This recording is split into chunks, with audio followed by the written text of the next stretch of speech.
Out on the day after regular season finale. The Minnesota Vikings trying to cap a memorable regular season with its 15th victory. They can achieve it today against the Tennessee Oilers. Their last game as the Oilers, who are looking to finish with their first winning record in 5 years. And thanks for joining us, everyone. Along with Matt Millen, I'm Dick Stockton. Hope you're enjoying the holiday season. And Matt, the Minnesota Vikings are certainly enjoying this holiday with all of the records they have set, having a tremendous year. But after watching the Denver Broncos lose 2 in a row, questions about them. I'm sure Denny Green doesn't want to lose any momentum going into the playoffs. Oh, I don't think there's any question about that. And I think what you have to do is go back and look how they got here, which is how they'll approach this game. And that's been to play solid defense and then also to have some big plays. Now, big plays are funny because you can't really count on them. They're like turnovers. But the Minnesota Vikings have done them with regularity. And the way they've done it on the front end has been Randall Cunningham. And on the receiving end in this holiday season, has been all season long, has been Randy Moss and Chris Carter. Randall Cunningham, by the way, playing with a broken bone in his left hand, but expect to see Brad Johnson at quarterback in the second half. Now, as far as the Oilers are concerned, and of course, they're looking to finish 9-7. And Jeff Fisher is a battler, a member of the '85 Bears. He likes the smash mouth football style, and I think he's trying to establish that today. I think he is, and I think he's getting there. And they play good, tough defense. And, you know, I was sitting here and I was listening to our pregame show, and Chris Collinsworth said something that struck a chord. And he talked about being physical and punishing, and it hit me that at one point that style is going to have to meet up with Randy Moss. And nobody has really played him physically. And so I would expect today at some point we're going to see the two paths cross. I would expect that they're going to try to throw a beating on Randy Moss. So it'll be the Vikings and the Oilers from Music City, USA in Nashville, and we'll have the opening kickoff in just a moment. Jingle bell, jingle bell, jingle bell rock.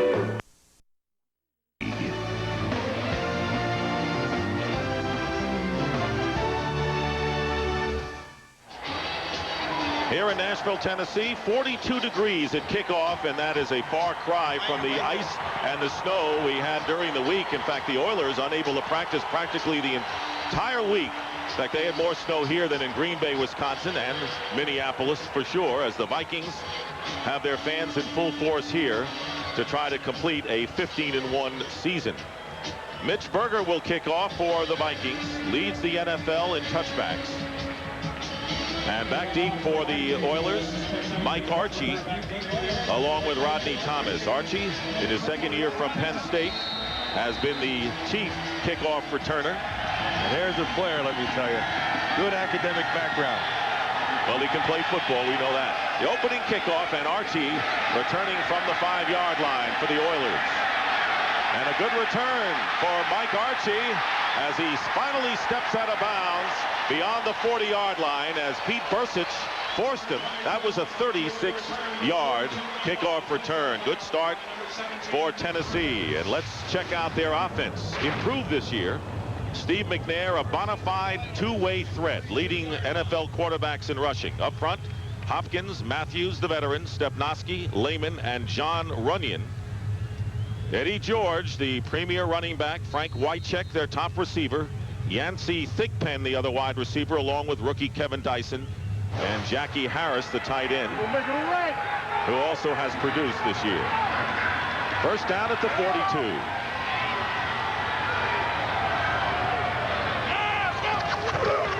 Passing on first down, and the pass is bobbled by Thigpen.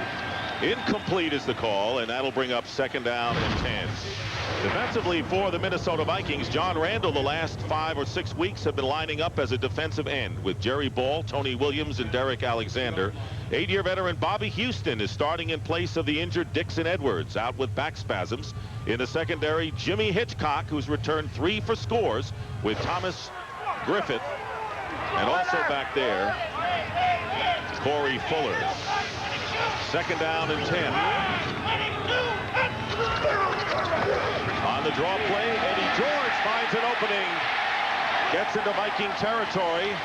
Short of the first down by about 1.5 yards with Jerry Ball and Jimmy Hitchcock from the secondary making the stop. Dick, when you look at this Tennessee team, especially offensively, they have a lot of pieces to the puzzle. But what they've really lacked has been big plays. And they've been an offense that has been methodical. And one of the things that's killed them has been bad field position, really all season long.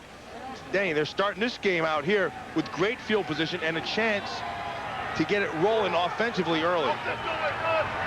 There's Thigpen, the former Pittsburgh Steeler, a big free agent pickup. Out of the shotgun on 3rd down and 2. Mike Archie is looking to throw, and Archie's going to be trapped way behind inside the 45. Robert Griffith involved in the play. Bobby Houston as well, and it was Houston who's played most of his career with the Jets who made the big play and a loss of 8. And a play like that, the key is always getting penetration up the field. And then the other key would have been coverage down the field. The Vikings had both. They were going to try to hit Dyson down the field, but he was covered well by Hitchcock. Talk about big free agent pickups as David Palmer goes back deep. Craig Hentrick, the former Packer, leading the NFL in punting. And the Vikings coming in trying to block that one with Dwayne Rudd coming in. The kick goes out of bounds at the 22-yard line, and they scuffle early in the game. This is only the day after Christmas. Too early for scuffling. Matt. Hey, Merry Christmas. No, Merry Christmas. No, Merry Christmas to you. Well, the Vikings, the scoring machine going on offense for the first time. Randall Cunningham, highest rated passer in the NFL. Todd Stussy, Randall McDaniel, Jeff Christie, David Dixon, and Mr. Versatile Everett Lindsay starting for Corey Stringer at right tackle. Smith and Evans in the backfield. Chris Carter and Randy Moss, Pro Bowl wide receivers. And Andrew Glover is the tight end. And there is Lindsay, who's played all the offensive positions on the line this year. First down from the 22-yard line. And it's a running play, and it's Robert Smith, and he goes nowhere. Eddie Robinson, outside linebacker, no gain on the play. Defensively, James Roberson, Henry Ford, Gary Walker, and Pratt Lyons, the defensive line. Robinson, who just made the play, Joe Bowden and Lonnie Martz are the linebackers. Darrell Lewis and Denard Walker, the cornerbacks. Steve Jackson again for Marcus Robertson, and Pro Bowler Blaine Bishop is the strong safety. 2nd and 10 on the 22. And again, they go to Robert Smith up the middle, and Smith picking up about 6 yards on the play. James Roberson, the defensive end, making the stop. You know, Dick, when you look at this Minnesota Viking offense, you see all the weapons that they have, and the year that Randall Cunningham is having, I think it comes down to 2 people. I think the running game with Robert Smith, because if they spread you out, he can kill you. And then you have to always watch Chris Carter, because Carter is the move to change guy, and Chris Carter is the reason Moss has had the season. Matthew Hatchett, number 89, the 3rd wide receiver, checks in from the 30, and the swing pass and a great one-handed catch by David Palmer, ridden out of bounds close to the first down, and it's going to be very tight. Denard Walker on the play, and it may be close enough for a measurement. That was a great catch. That was a great catch. There's another piece of the puzzle that has made this Minnesota Viking picture so clear. And it's just, you know, one word. I mean, that's just athleticism right there. Palmer goes up, and then watch how he tries to get the first at the end. A little bit of a straight arm against the bigger guy, and he's just gives it enough to be about 5 inches, 6 inches short. Say, as you pointed out, every time David Palmer has been in the lineup this year, he has done something either as a kick return man, receiver, or rusher. Very valuable offensive potent weapon. You cannot measure what he has because he's a little guy. But what he has is big playability. So they missed by inches, thus Mitch Berger will come in to kick it away, and back deep is Derek Mason. We're seeing a quartet of outstanding kickers. Del Greco and Hentrick for the Oilers, Anderson and Mitch Berger for the Vikings today. Not only that, there's 4 of them out there. And not a barbershop quartet in the bunch. Booming kick off the foot of Berger will send Mason back to about the 1-yard line. And he won't get up to the 15-yard line. Credit Mitch Berger with the big kick, 67 yards on the play. Oilers with their 2nd possession. We'll be right back.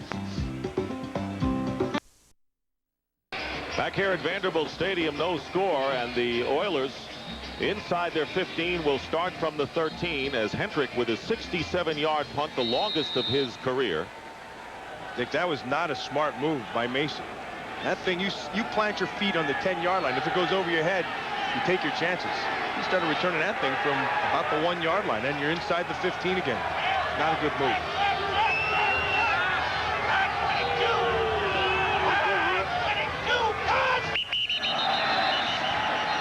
Steve McNair with the long count and the stutter count as Jerry Ball crossed the line. Let's see if he was drawn off by the Oilers. And a false start is the penalty against Tennessee. And it's against the tight end, Jackie Harris. This is a 5-yard penalty. Still first down. You got Jerry Ball to jump in there. And that's a lot of jumping going on inside. Jerry Ball, I think Jerry Ball has played. He's played very, very well. I mean, extremely well. And it's the best I've seen him play really since he was in Detroit. And he's a big reason why this defense is playing at the level it's playing at. Big run stopper for the Vikings. 1st and 15 back to the 8. Here's Eddie George, and he's going nowhere. And Jerry Ball, you're just talking about him. He doesn't get underway. This is a perfect example. See, what Jerry Ball is doing now, which I haven't seen him done, is he gets penetration. Watch him come straight up the field. Stepnoski's going to have to come over to get him, but, you know, he plays with the same leverage as Stepnoski. He gets the push 2 yards in the backfield, and he still stops him for a 2-yard loss.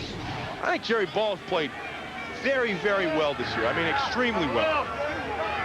15 tackles for losses on the play going against Stepnoski, who's much lighter than Ball. 2nd and 13. And under big pressure, that's penalty marker is down. That could be a safety right there. It would be if he is avoiding a sack, throwing it away, grounding in the end zone. Tom White, the referee, will make the call. See Orlando Thomas coming over. Hey, I want the safety. Intentional grounding. Intentional grounding in the end zone. That penalty is a safety. Bingo. That's it. Bingo. And Dick, the way they got it, they jumped to a bare front. See, they jumped. Watch, they tried to cover it down 3. Backers outside, walk the safety up, and then you come right up inside. Now, the question is he in the end zone? Well, he's avoiding the end zone to get in there. Ed McDaniel comes clean, and he's throwing it out to nowhere. He's not in the end zone, but he's going to the end zone. And the point is, if he doesn't throw it, it is a safety. He was heading for the end zone with that kind of pass rush. Cleanup, aisle 5. He's leading 2-0, and we're going to take another look at this after the kickoff. And maybe a questionable call. It is a judgment call by the official as to whether McNair was in the end zone when he got rid of it amidst the pressure. David Palmer returning the kickoff as the Vikings retain possession, and Palmer on the return carries it out to the 42-yard line. Okay, the rule says he'd have to be in the end zone to avoid the sack. It's a judgment call, like Dick said. Now, his foot would come down. Let me run it back just a little bit right there, okay? In the estimation of this official, he's saying that right there is going to be, it would be a sack in the end zone, and it would be a safety. Now, of course, the Oilers are going to fight it, and that's a tough one, especially because we're showing it to you slowed down frame by frame. But in his estimation, it's a safety. So the Vikings leading 2-0, penalty marker down. And the flag came down, and the play nullified before it got underway. Normally indicating a penalty against the offense. Snap. False start. Number 80. Offense. 5-yard penalty. Chris Carter. First down. So it is a first down still, and a 5-yard penalty called against the Vikings. Denny Green, and talking about the great offensive exploits of the Vikings, said secretly it has been the defense which has really set the tone for his team this year. Well, and then they have gotten big plays, but they've also been able to do it with the confidence of knowing this offense can score tons of points. Takes a lot of pressure off of it. Vikings starting from the 37. Randall Cunningham on the screen pass to Leroy Horde. unable to handle it, and that'll bring up 2nd down and long. When you look at this Minnesota Viking offense, and you say basically it's the same team they finished with last year, except for one major difference, and that's Randy Moss. And what has he brought to this team? Well, he's brought the ability for big plays, and it's something you can't quantify. It's just out there, and he has that ability. Howie Long was talking about that kind. You can see him. He's up here all by himself right now. In fact, there's a safety sneaking back here. That's what Randy Moss has done to defenses.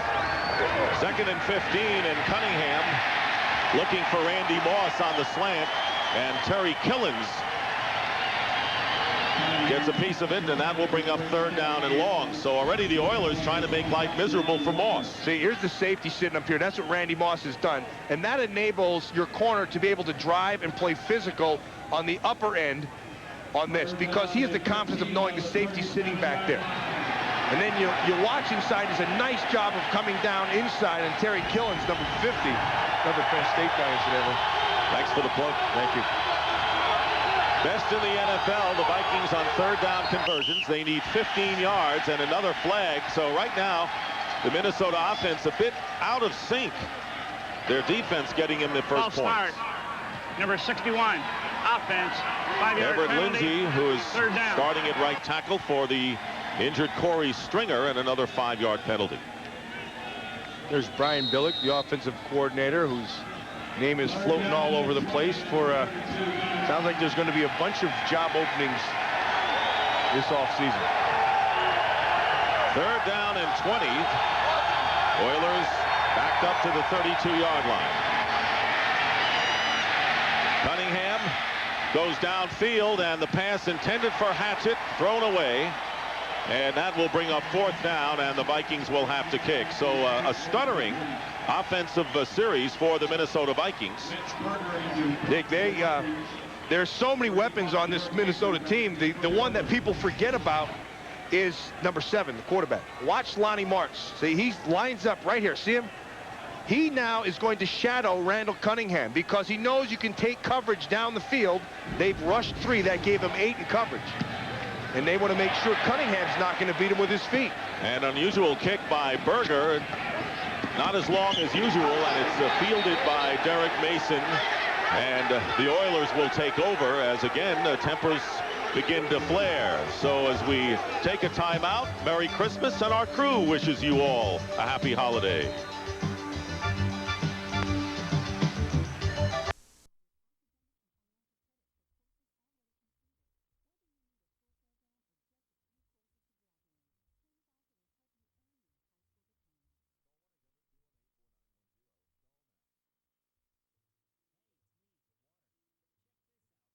Head coach of the Minnesota Vikings, but things fell into place. Red McCombs became the owner.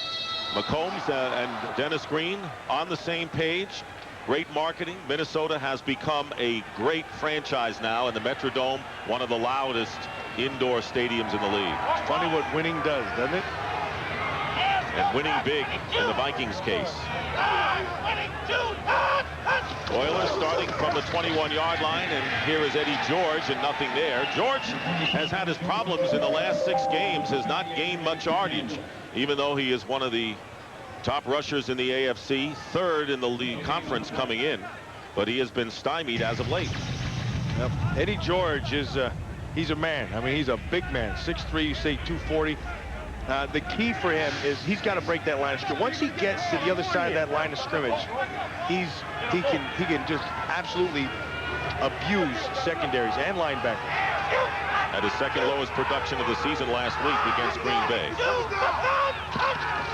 2nd down and 10. McNair dropping back to throw, and this is what he may do best. Takes off, runs, slides, and gets the first down. No fumble. The play was blown dead at the 35-yard line, and so a 14-yard pickup by Steve McNair and an Oiler first down. Well, Dick, he does run well, like you mentioned, but I don't believe it's a thing he does best, because his best is coming. He sees the field now better than he did, and he'll continue to see it better. He makes good decisions. They don't turn the ball over here down in Tennessee. He just needs a little bit more time, but he is definitely on the right path.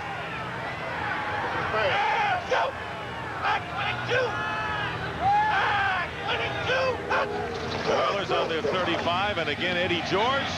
And George doesn't get much, maybe a yard. Robert Griffith coming up from the secondary to make the tackle. The Oilers improved offensively this year, but so far 3 and out on their first possession, and then called for the safety on their second. A questionable judgment call, you might say, as McNair got rid of it before he was rushed into his own end zone. But it's 2-0 Minnesota. Now the Vikings need only 10 points to become the highest scoring team in history. 2nd and 9.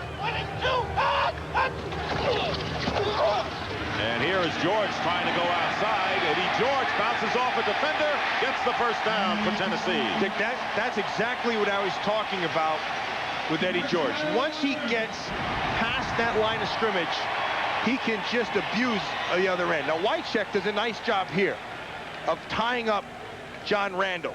And then once Eddie George gets her, he's a load. He's going to try to arm under him to get to the outside. Wycheck got away with a little hold there, I would say, but that's the way they block when they're in tight ends in this National Football League. Good editorial comment. And then you watch Eddie George at the end. So you better bring the whole load when you're going to tackle him. Picked up 10 yards. Oilers with a first down. On the bootleg, McNair, and the pass is caught into Viking territory, and a first down. That was Jackie Harris, the former Tampa Bay Buccaneer, and he picks up 21 yards.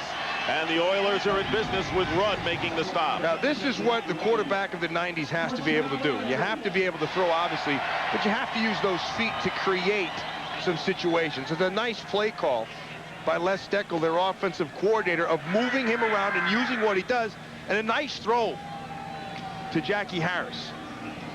Mentioned Les Steckel, the offensive coordinator. He was head coach of the Vikings for 1 year in 1984. Team had a 3-13 record. Doing the job now with the Oilers. He's also my playground instructor as a kid. Here is George on first down, trying to go outside and trailed by Bobby Houston, maybe a yard or so on the play. And that was kind of a mixed-up handoff that time between McNair and Eddie George. You know, Dick, when you watch this Minnesota Viking defense, the one thing that really stands clear is they can flat-out run. I mean, the guy who's really given them a great deal of speed is Dwayne Rudd, 57. And Ed McDaniel inside can run, but he also has great instinct, and that's where their speed really shows. Very few times you're going to run away from this group. 2nd and 9 on the 32 of the Vikings. McNair fakes the handoff, has time, steps up, and the pass thrown underneath to Kevin Dyson, and the rookie from Utah gives the Oilers a first down inside the 20-yard line. Ed McDaniel, the middle linebacker, made the tackle and a gain of 14, and an impressive drive on the 3rd series by the Oilers. Well, what you see with this group the whole time has been no pressure, except for blitzing. If they don't blitz, they haven't gotten pressure. That time they did bring Rudd. Jackie Harris did a good job of picking him up. And then because he's picked up nicely, right there, watch Jackie Harris, stays on Rudd. McNair can step up in the pocket, find the time, and is able to hit him for the first down. Oilers with a first down on the 18-yard line, going with 2 tight ends. McNair getting away from one defender, McDaniel, and McDaniel comes back to tackle him. Jerry Ball was the second man in, but it was Ed McDaniel who gets credit for the sack and a loss of 10 yards. And what he wanted to be able to do was find Dyson down the field. You're going to watch Thigpen is going to break to the outside. Dyson's going to come across to the middle. But what he's going to see is he's going to see this right to his face. McDaniel misses him, and then Jerry Ball was right there. But had he been able to avoid the first one, he had Dyson to the back of the end zone. Brings up 2nd down and 20. Derek Mason, number 85, has come in as the 3rd wide receiver, and Steve McNair and the Oilers calling their first timeout of the first half. The Vikings lead 2-0 with 4:38 to go in the first.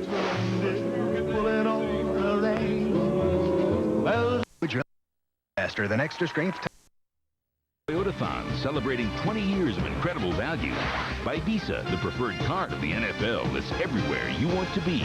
By Brewery Fresh Budweiser, who reminds you fresh beer tastes better. And by the motor oil that provides maximum protection. Castrol GTX. Drive hard. Dick Stockton and Matt Millen back here at Vanderbilt Stadium as the Oilers moving into a spanking new 67,000 seat stadium next year with a new name known as the Titans. So this is the last game as the Oilers. Second down and 20 from the 28. Oilers calling a timeout. McNair out of the shotgun. And McNair gets tripped up, regains his footing.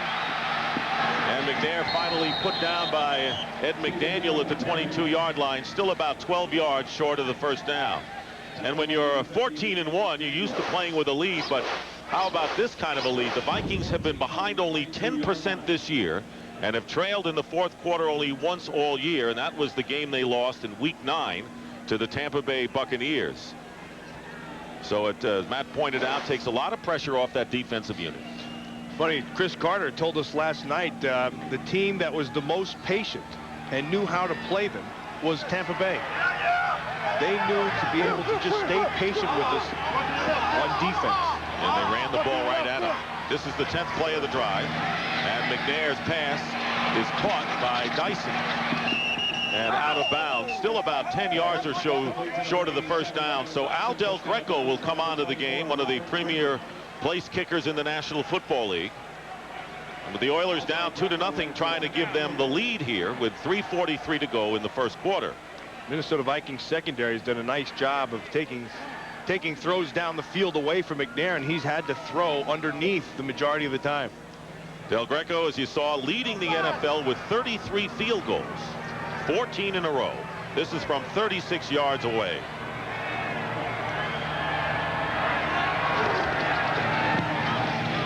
And Al Del Greco, not quite as perfect as Gary Anderson has been this year, but pretty darn good. Gives the Oilers the lead, but there's a penalty marker down. So let's wait to see what Tom White has to tell us.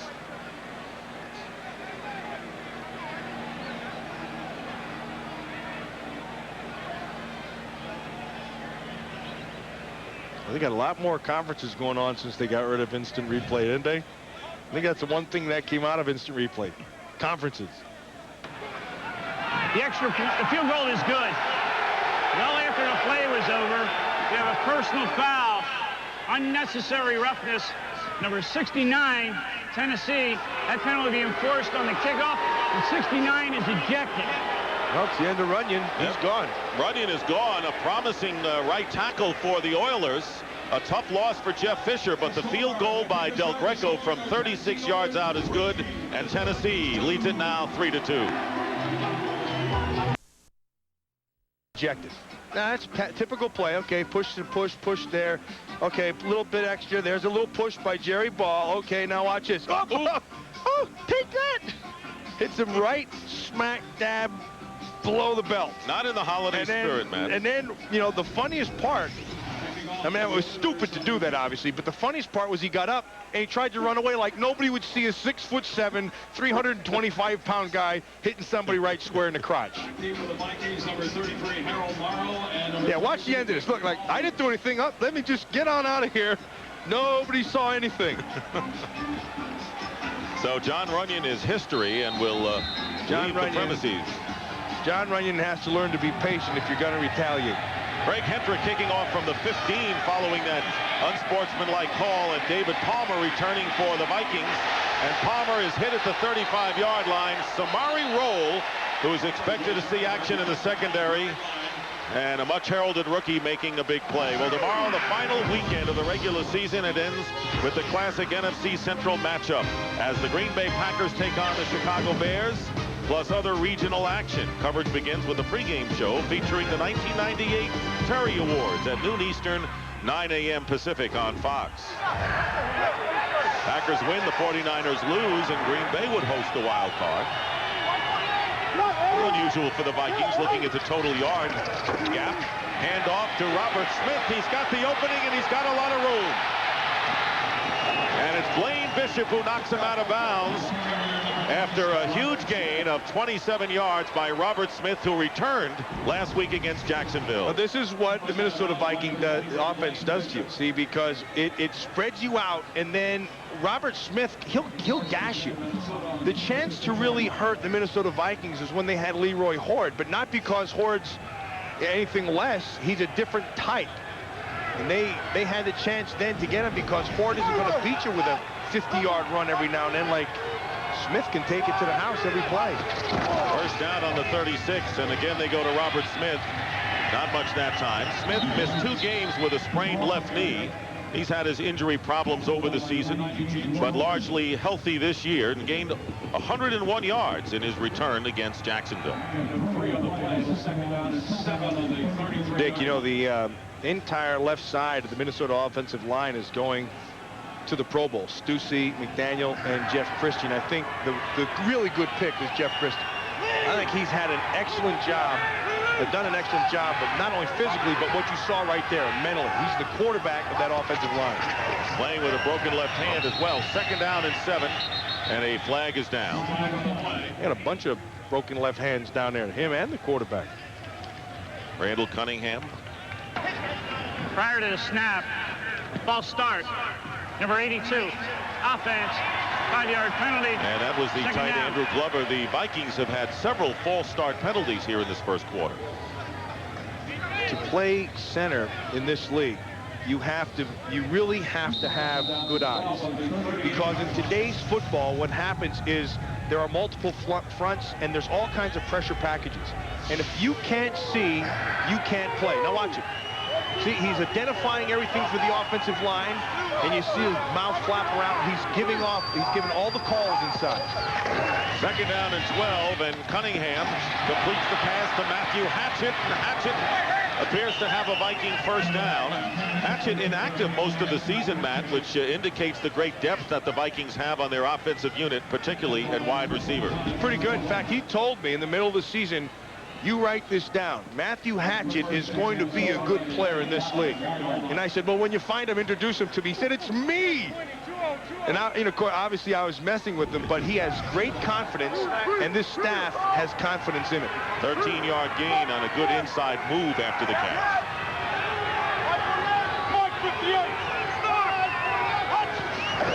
From the 25-yard line, Robert Smith gets a yard, maybe 2, and it was Lonnie Martz, the linebacker, and Blaine Bishop, the hard-hitting, strong safety, in on the play. Oh, I like him. I like Blaine Bishop. You always have. Yes, I have, and it's the way he plays, and he plays with a little bit of attitude, and he's not a big guy, but if you if you straightened out those bowed legs, he might be another 3 inches taller. But he plays 5'9" is deceiving, because he plays like he's 6'2". And one of the Oilers heading for the Pro Bowl. 2nd down and 8 for Minnesota.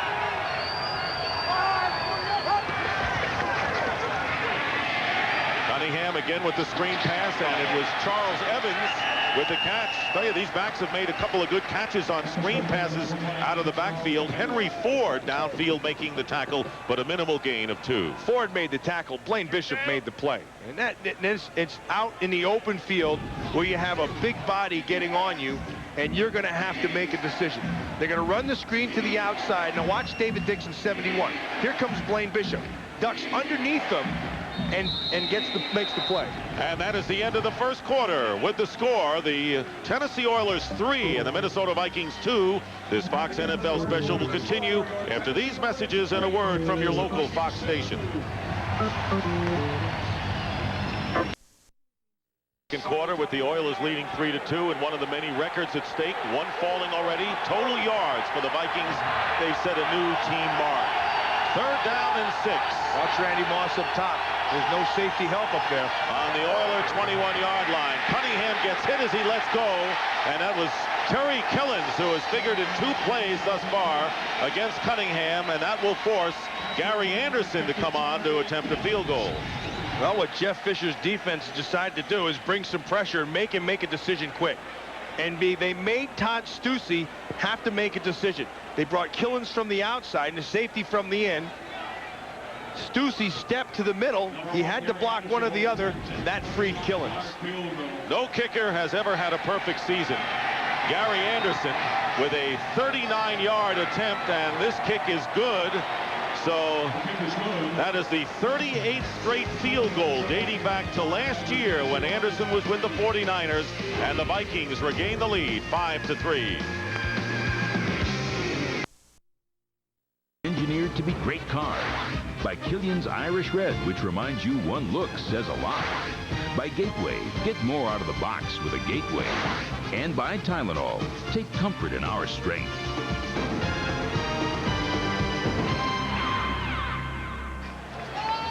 The Minnesota Vikings now need only 7 points to break the record held by the Washington Redskins back in 1983, most points in a season.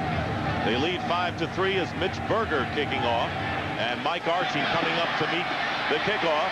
Mike Archie, who returned the opening kickoff in fine fashion, takes this out to the 43-yard line. I want you to watch what happens. See, the safety walks in here, they go man outside, and then you have Palmer right down here. What you have to be able to see is the whole field, and Randall Cunningham is going to be looking to the whole field. But watch over here to this side. Matthew Hatchett sees the middle. Cunningham does it. There was no one in the middle of the field. They had spread everybody out, and Hatchett had 6 points written all over him. But because of Killins coming from the side, Cunningham felt the pressure, thought he had to get rid of it hot to Palmer, and you get a missed opportunity. Scott Sanderson has replaced John Runyon, who was ejected on the last series for unsportsmanlike conduct. From the 44-yard line, the handoff is to George. Eddie George stalls and then finds outside running room and picks up a Tennessee first down. Nice job of patience and running with your eyes by Eddie George inside, but you can do that when everybody inside of you is on somebody. So you have to credit the interior of that offensive line. And then Eddie George, just because of that vision, bounces it out to the left side. Now I'm going to be curious as to how fast they find Scott Sanderson, who's in for Runyon on that side, because didn't take long. Didn't take long at all. Guess who's right on top of him? Number 93, John Randall. That's smart. That's good football. That's the end. Delay of the game. 5-yard penalty will be marked off. You saw the play clock, you know, Dick, down to 0. A couple of years ago, the Dallas Cowboys Play game, offense, 5-yard penalty, first down. Were playing the Arizona Cardinals, and in the pregame, Deion Sanders' back got all spasmed up and couldn't play. And it took the Cardinals, and John Madden called me and said it was the darndest thing he'd ever seen. It took the Cardinals about 2 quarters before they figured out that they could throw to that side. They just went ahead. We saw that with Craig Newsome on a Monday night game this year with Green Bay. 1st and 15 back at midfield, and pass is caught by Frank Wycheck, his first reception of the game. So Wycheck, who is the leading receiver and caught 10, a career high last week against Green Bay, gets a 9-yard pickup. You know, I'm a great believer in finding the weakness of any team and attacking it and making the other team adjust. And so if Runyon goes out for whatever reason and you have to bring in a backup, I'm in favor of rushing over that guy and making him prove that he can play. Sanderson playing right tackle. 2nd and 6, McNair, and a fine catch made by Yancey Thigpen. And it looks like a first down for the Tennessee Oilers. The Oilers looking to wrap up 2nd place in the AFC Central Division, and they've been on an 8-8 rut. But Jeff Fisher has done a terrific job considering how this team has been in flux, moving from Houston, playing in Memphis, and now they're going to go to a new stadium next year. He's held that team together. Now what that team has to do is focus on what they're doing each week. Now they've been a head scratcher at times, but I think it's doubly tough to be able to focus on the team and what the heck is going on around you. Oilers moving. They're on the Viking 34. McNair has time, and pass caught by Wycheck, and Wycheck gets about 9 yards on the play, and very delicate play selection by Les Steckel upstairs working for the Oilers. You think the Oilers don't know where John Randall is? There goes Harris. There goes Eddie George. And there goes Hopkins. They have 3 guys to make sure they know where one guy is. Well, if you have 3 on one, that means, and the quarterback, now you have all those others blocking not as many. You got some problems. That's what John Randall will do for you. 2nd down and 2 at the 26. Randall lining up as a right defensive end. Here's Eddie George. He'll get the 1st down inside the 20. And he slid, lost his footing, but gets inside the 5. Jimmy Hitchcock is there for the play, and the Oilers, with an 18-yard pickup, threatening to take the lead again. Nice job inside. Watch Stepnoski, Bruce Matthews, Lehman, right there. Excellent job. Look, everybody's on somebody. Stepnoski just keeps on staying with Williams. And then what we talked about earlier, once Eddie George gets to that next level, he's a handful. And looking for a 100-yard game, he's had 6 of them so far, already at 51 yards. 1st and goal at the 8 for Tennessee.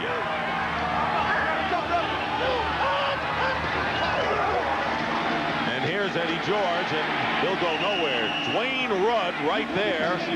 And, of course, he makes the big play, but you got to be wary of the Tennessee Oilers when they're in the red zone, because they are the only AFC team that has scored in every possession in the red zone this year. 46 in a row, and that's the longest current streak in the NFL. They like that fact that they've been able to score, but they don't like the fact that they haven't been able to get as many touchdowns. They figure that they get a field goal, that's not a positive trip into the red zone for them. Loss of 2, so it's 2nd and goal at the 10. On the rollout, McNair looking for a receiver, and he fires it away. McNair smartly throw it away with pressure coming from Dwayne Rudd. Matt mentioned the great speed that the Vikings have suited for the artificial surface, and Rudd leads the way. I mentioned earlier about having, a 90s quarterback has to be able to run, and what he does is he has to run to give his receivers time to get open. Hitchcock is all over his coverage. Fuller all over his coverage. He tried to look for Jackie Harris in the beginning. That was covered. And when those things happen, even the most fleet of foot and the best arm isn't going to help him. 8th play of the drive. That's Derek Mason, number 85, coming in motion. 3rd and goal. And a penalty marker down. And we may have a false start this time against the Oilers.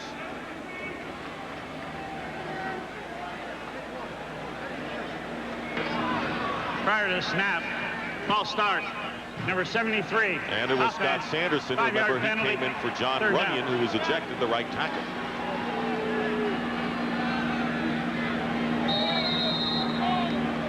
Jeff Fisher, Dennis Green, both with West Coast backgrounds. Fisher played college football at USC, coached at the 49ers as an assistant, and so did Dennis Green. 3rd and goal at the 15-yard line. And here is McNair with a fade, and the pass knocked away. Nice. Kevin Dyson covered well by Ramos McDonald, a rookie cornerback who stayed with Dyson step for step. Played very well. In fact, with the development of Ramos McDonald, it's given the Vikings even more flexibility, because he's been able to handle the outside and been able to make plays like this. Stay with him, good concentration. It's been able to, look at this. And they had snow here this week. Let it snow. Right into a snowman. Ramos McDonald from New Mexico, rookie. So Al Del Greco, who's already connected on a 36-yard field goal. This from 33 yards out, and Del Greco's kick is good. So this has been a seesaw affair with safety and field goals. An unusual score of 6-5. The Oilers in front by a point. Bottom of the 2nd. We'll be back. Stadium, Dick Stockton along with Matt Millen. Hope you're having a great holiday season wherever you are and enjoying this Saturday afternoon matchup on Fox. The Tennessee Oilers now leading the Minnesota Vikings 6-5. 2 field goals by Al Del Greco and Craig Hentridge with the kickoff, and it was Palmer at the goal line returning now for the Vikings. David Palmer, whose school, Alabama, playing in the Music Bowl coming up in 2 days here. Well, his dream was to play football at Notre Dame, and no one believed in him, but he never stopped believing in himself. It's based on a true story. Rudy, a film of hope and triumph tonight at 8, 7 Central on Fox. Crimson Tide at our hotel. They're going to be playing Virginia Tech on Tuesday. I have a tough time with football movies. They try to capture, but they just never quite get there. Remember, win one for the Gipper. Ronald Reagan. First down from the 32, Robert Smith. I remember win one for George Zip. An airplane. 3-yard pickup. There's Randy Moss, who has yet to catch a pass today, and neither has Chris Carter. And this has been a game of ball control, really, for both teams, although Tennessee having more than a 2-to-1 edge in time of possession and nearly doubling the plays as Carter comes out wide to the right on 2nd and 7.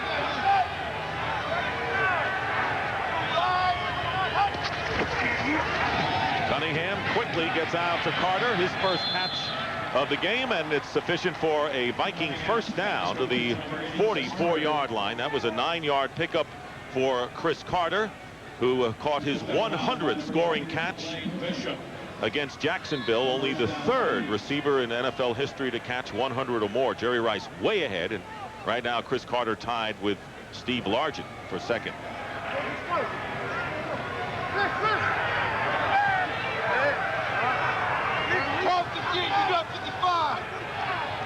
First down, Vikings on the 44. And again, Robert Smith. And the hold closes up in a hurry, maybe a yard. James Roberson. You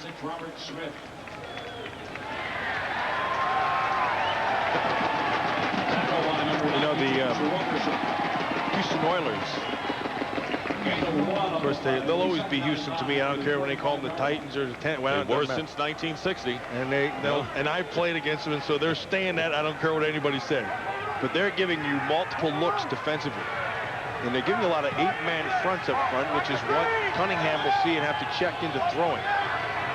2nd down and 9 with 3 wide receivers in the game. Randall Cunningham getting some time, and the pass off the hands of Andrew Glover, the tight end. Well, we talked about the old Oilers, Raiders-Oiler matchups. Houston owner Bud Adams, no stranger to high-scoring teams. His 61 Oilers set the standard for scoring in a 14-game season. The offense led by Billy Cannon. Remember him from LSU? 513 points. The quarterback was George Blanda. The Houston Oilers, one of the great teams, and of course Bud Adams was one of the founders, along with Lamar Hunt, of the American Football League. Eddie George waiting for his chance again. 3rd down and 9 for the Vikings on their 45. No help on Moss again. And on the rollout, here comes Cunningham going deep. And Randy Moss, that's an incomplete out pass. of bounds. He did not have both feet in bounds. See this up here, Nick? Dane and Sidney defending. Right? Now forget the out of bounds. See, hat. There's no hat. That means he went out of bounds, and he can't be the first guy to touch it back in. That's a nice job of coverage outside, of forcing him wide. Remember I said he's got no help. There's nobody here. So he's going to run with them right there, right here. The hat flops to the ground off the official, and that makes him ineligible. He's the first guy to come back in to make that catch. Though it was incomplete, Matt, it's a familiar sight with Cunningham going to his left and flailing the ball, and Randy Moss trying to come down with it, and a shank. Mitch Berger with the kick, and it goes out of bounds. It'll work out well for the Vikings anyway. It's a good shank. There are good shanks and there are bad shanks. Penalty marker down, however, upfield.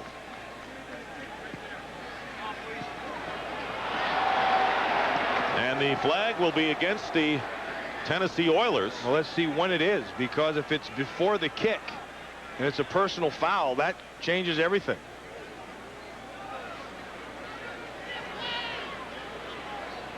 Now they've changed it. It'll be against the Vikings. Passively looking on is Dennis Green.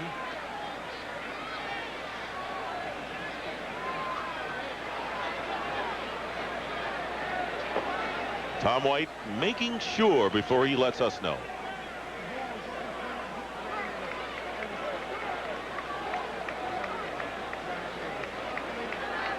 Well, I'd make him kick it again if that's the case. They had him pinned down inside the 20 at about the 16. Personal foul. Head slap. Number 55. Kicking team. 15-yard penalty from the previous spot. We'll replay fourth down. Bobby Houston, and you're absolutely right, Matt. They're going to kick it again because the Oilers would have had the ball at the 16-yard line, and this penalty being marked off, and Berger will kick from inside his 15, so the Oilers will get, should get unquestionably better field position. Head slap used to be the most devastating pass rushing technique in the National Football League. They got rid of it. Now you throw it, they'll throw the flag. Derek Mason is back deep. Good kick by Mitch Berger. Mason trying to find outside running room, goes inside and then driven back by Harold Morrow, and it was a big difference of about 15 yards. Our crew with us all year, wishing you all a happy holiday as we take a timeout.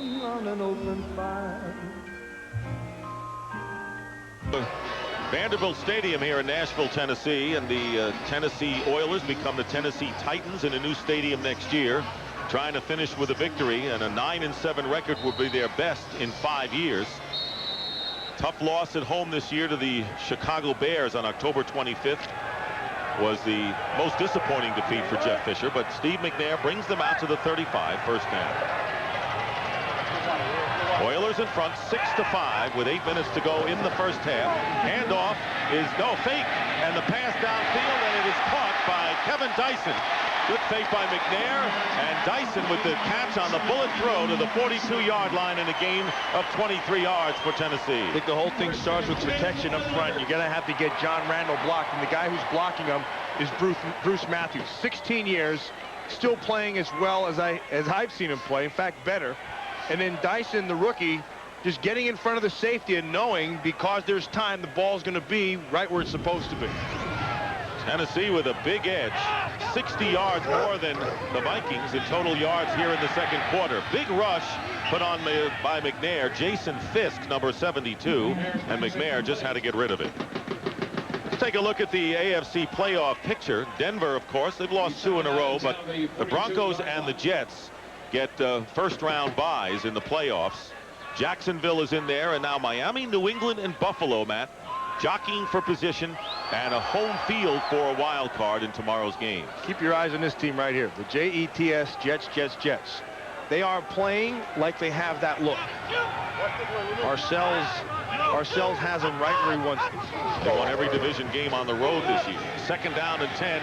McNair, open receiver downfield. Jackie Harris, and a first down. McNair has had plenty of time today, and a 26-yard pass play. First Dyson and now Harris, and the Oilers threaten. Well, it's all set up by what you see right there, and that's the play action. Once you get those linebackers to bite up, that opens that intermediate area, and then he can have some time to look down the field. Harris gets on top of the backers and in front of the safety. Comes down with a big play. We have yet to have a touchdown scored in this game. Now they're back inside their red zone, which has been, for the most part, a three-point zone for them. From the 16-yard line, and the handoff to Eddie George going outside, and not much there. In fact, a loss of 1 on the play. So McNair, the youngster with the great future, and Randall Cunningham, who could very well be a top candidate for MVP honors in what they've done so far in this game. You know, what they've been is, to me, the most important part is down here. No interceptions. They haven't been throwing the ball. You know, earlier they've been talking about Cunningham saying, oh, he's just throwing the ball up. But that's not true. They've been calculated, and he sees generally when there's no safety help over there, he'll take a chance by throwing it down the field. Second down and 11 for McNair. Again, he's got time, and this pass thrown away in a mix-up on the pass pattern on the route. Yancey Thigpen was the intended receiver, but he was about 10 yards off the mark. You know, McNair is playing with a really bad toe, and they concocted something on his foot. Can't really see it. It's on this side over here. to protect it. His toe swelled up so much that they had to rip the top of it off, and then they put a protective piece over it. Very painful, and the coaches say he's one of the toughest suckers that they've been around. 3rd down and 11 from the 17.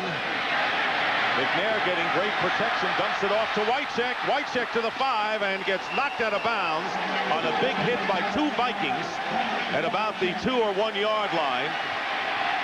You know, Dick, you have to play in this league, and you have to be able to differentiate between hurt and not hurt. And McNair, playing with that bad toe, just goes back there and bounces around on the feet that are killing him. And because of those feet, he buys the time, and he's able to find Wycheck out in the flat, who gets him the 1st down. And it was Orlando Thomas and Derek Alexander who knocked him out of bounds, but not before the Oilers get a 1st down. 1st and goal.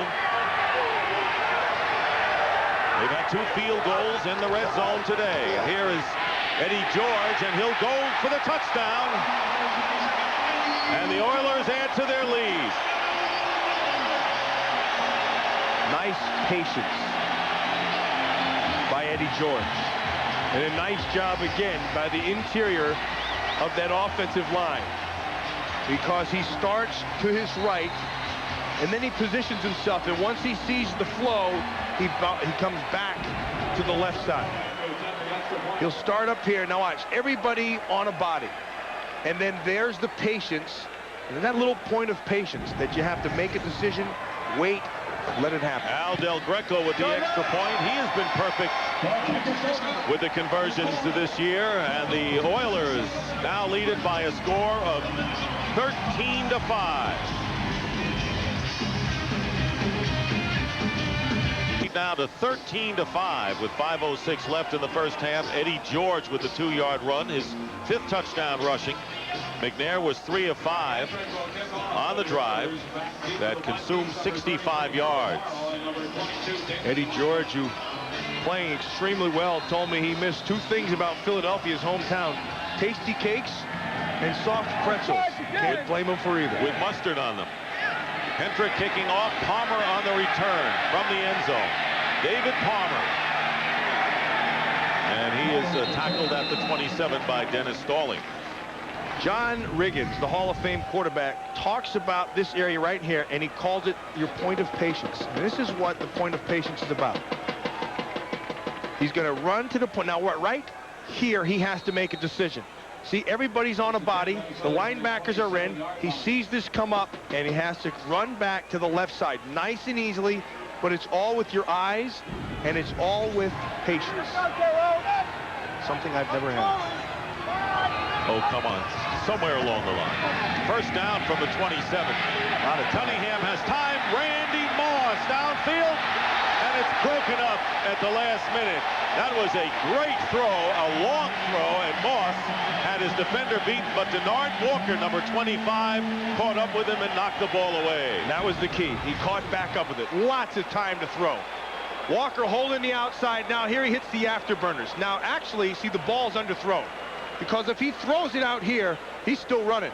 But it hung a little bit in the air, and that allowed Walker to be able to play and fight, and that's an excellent job, that inside hand of stripping it away. But Randy Moss has caught a lot of those underthrown balls this year. Yeah, but that time the ball is not quite where it should have been, and Walker was able to make that play. On 2nd down and 10, Robert Smith gets a small opening, picks up about 3 yards. Darrell Lewis, the cornerback, in on the play.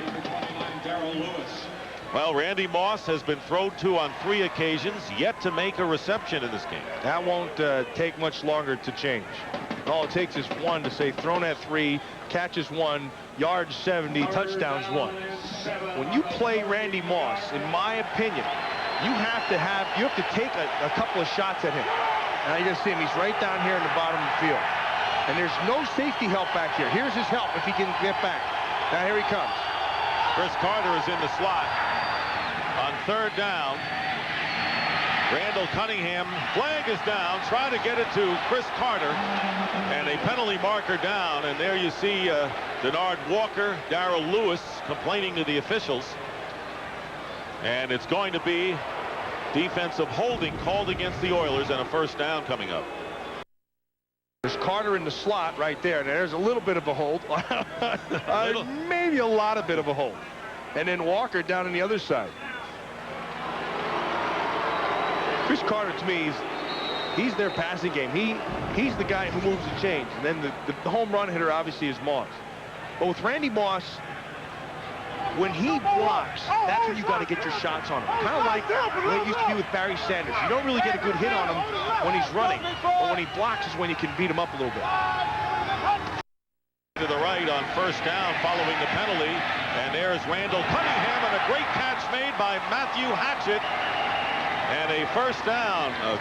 Matthew Hatchett with a 20-yard pickup. And remember, the Vikings short-handed with Chris Walsh unable to play today, and Jake Reed still coming back from injury. Well, they're not losing much with Matthew Hatchett. A sure-handed guy, runs pretty good routes. Not the fastest of the bunch, but you have your speed with Moss. Is when that ball, if you go have a guy who will go get it, you can't top that. Matthew Hatchett will do that. Terrific depth on the Vikings as Robert Smith tries to carry it outside and will lose a couple of yards on the play. Well, on Sunday, January 10th, Eddie Murphy returns to TV with a wild new look and a bold new attitude. From the mind and mouth of Eddie Murphy comes the PJs. The series preview is Sunday, January 10th, right here on Fox. Remember, the Minnesota Vikings need only 7 points to establish themselves as the all-time leading scoring team in the NFL, and they need 7. Second down and 12 at the 45. They beat the Washington Redskins of '83. Pressure coming in on Cunningham, and he gets it off to Robert Smith. Smith with a great bit of running, gets the first down. Fine running, and Cunningham knew when the defenders were closing in on him, and a gain of 13. Dick, screens are about timing, and it's a feel, and it's a timing thing for your offensive line, but also your quarterback, because you want to hold it just long enough to be able to draw them to you, and your linemen have to hold their blocks just long enough until they can slip them out. The whole thing is timing, and on that particular play, the timing was perfect. This may be the last play before the 2-minute warning if they get it off. They're not going to. And a 2-minute warning with the Tennessee Oilers trying to send the Vikings to only their second defeat of the year, leading 13-5. First half analysts will take a look at the NFL coaching carousel. All coming up on the Visa halftime report. That is our lineup. First and 10 at the 32 following the 2-minute warning. And this pass overthrown, intended for Chris Carter. Well, the plan, according to Dennis Green, was to go with Randall Cunningham in the first half, and Brad Johnson, who was the starter when the season began but has been sidelined twice with a broken fibula and a broken thumb, came back against Jacksonville in the second half last week. According to Coach Green's slated to play the second half. We'll see. But Cunningham just took the job away despite the injuries with his amazing play. Second down and 10 at the 32. Leroy Horde is the running back. Cunningham will throw, and incomplete, nowhere near Randy Moss. One player that I saw this year that played Randy Moss, I mean, really schooled him, was Darrell Green of the Washington Redskins. Darrell Green just played a great football game against Moss and really frustrated Randy Moss. Most teams don't have a Darrell Green. In fact, this league doesn't only have one Darrell Green. But the way he played him was to challenge him with his speed. And of course, Jeff Fisher said we've got to be physical with Randy Moss, although we haven't seen much of that so far today. Down here again, and again, nobody over the top for the safety help. Third down and 10. Multiple wide receivers. Cunningham gets away from one rush, and he finds Matthew Hatchett, who makes the catch inside the 15 for a Viking first down with 1:46 on the clock. I believe Matthew Hatchett's right what he told me. He can play. It was Matthew all the time. Yes, it was Matthew Hatchett the whole time. Killins comes. Cunningham is able to get out of there, and then with the vision downfield sees Hatchett, who did a good job of coming back into the vision of Cunningham. Matthew Hatchett, 3 catches with 54 yards, has picked up the slack without Carter and Moss doing big things thus far. From the 13-yard line, the Vikings are looking for the record. And this one off the hands of Carter, but a flag is thrown. Darrell Lewis defending Chris Carter. Darrell Lewis broke and got his right hand on Chris Carter. He broke on that ball because he smelled the quick, and that's what it was. It's going to be that quick out. Watch me. Outside technique, which I like. And then watch the right hand right there. That's what they're going to call it. That'll be a first down at the spot. First and goal. See, that hand is wrapped around the back, and that's what the official will see. But the technique they're playing is I like. It's outside. No matter how wide those receivers are going, the corners are hanging more to the outside, which puts pressure on your safety and makes you have to run. Vikings, I go back to week 3 when they did not get a touchdown in the first half. Leroy Horde carries it to the 5-yard line as the clock runs. Nearly a minute and a half to go in the first half. The Vikings still have all 3 of their timeouts. Dick, that outside technique that I was just talking about is the same way that Darrell Green played against Randy Moss. And in essence, what you do is you're saying, run by me. Go ahead and run by me. I'm not going to give you. So, and the other thing it does for you as a defender is it lets you look through the receiver to the ball. Green did a good job, but the Vikings routed the Redskins that day. Second and goal at the 5. There's Moss downstairs again. Here is Leroy Horde, and he's hit immediately by Gary Walker, the defensive tackle, and so that will bring up 3rd and goal and under a minute remaining. As the Vikings, a little bit of first half drama, needing a touchdown and the extra point to become the highest scoring team ever in the NFL. Gary Walker did a perfect job of getting pressure up the field, penetration. So it'll be 3rd and goal, the ball at the 4. Nobody in the backfield. It means you have 5 receivers out. Cunningham's pass incomplete over the head of Randy Moss, and that'll bring up 4th down, and he was wide open on the slant. He had it to the inside. The ball wasn't there when it had to be.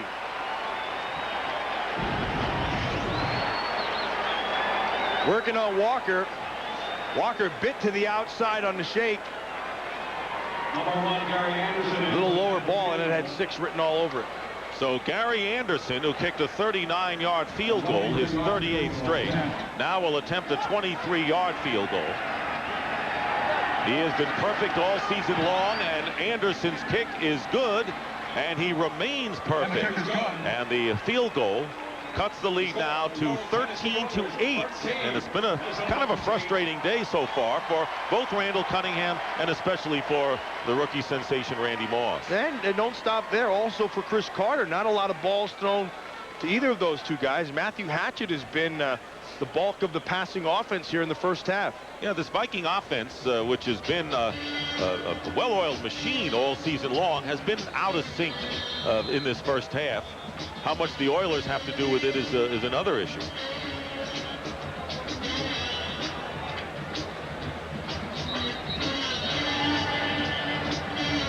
$14 seconds remain in this first half.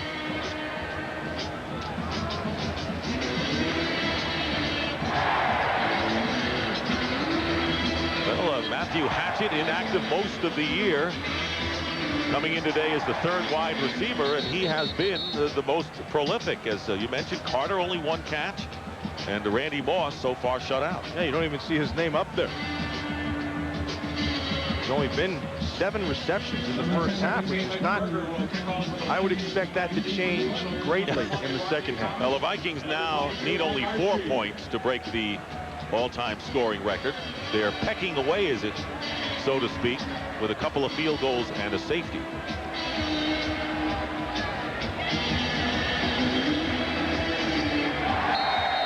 Mitch Berger will kick off, and Mike Archie and Rodney Thomas back to receive for Tennessee. And a low squibber picked up by one of the up players, Frank Wycheck.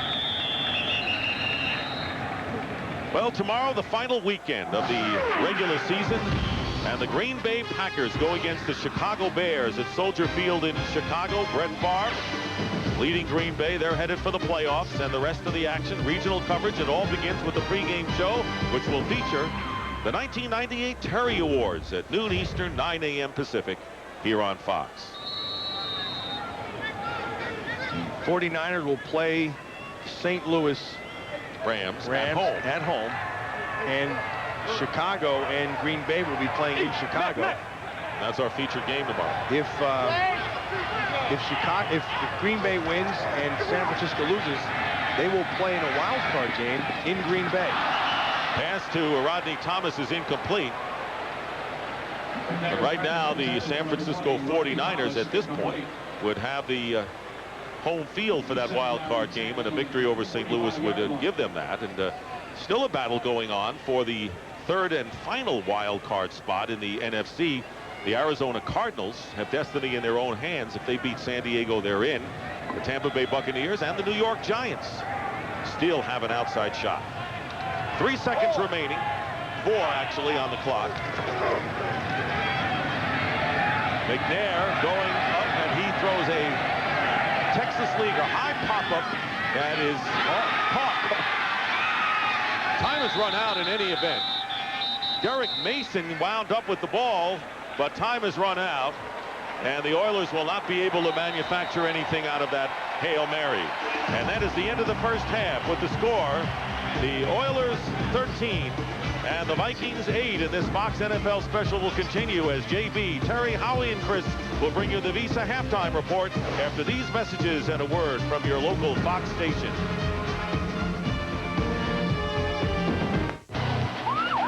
The Oilers leading the Vikings 13-8 for only the second time this year. The Vikings did not score a touchdown in the first half. And the kickoff by Hendrick, bounding at the 5, fielded by David Palmer.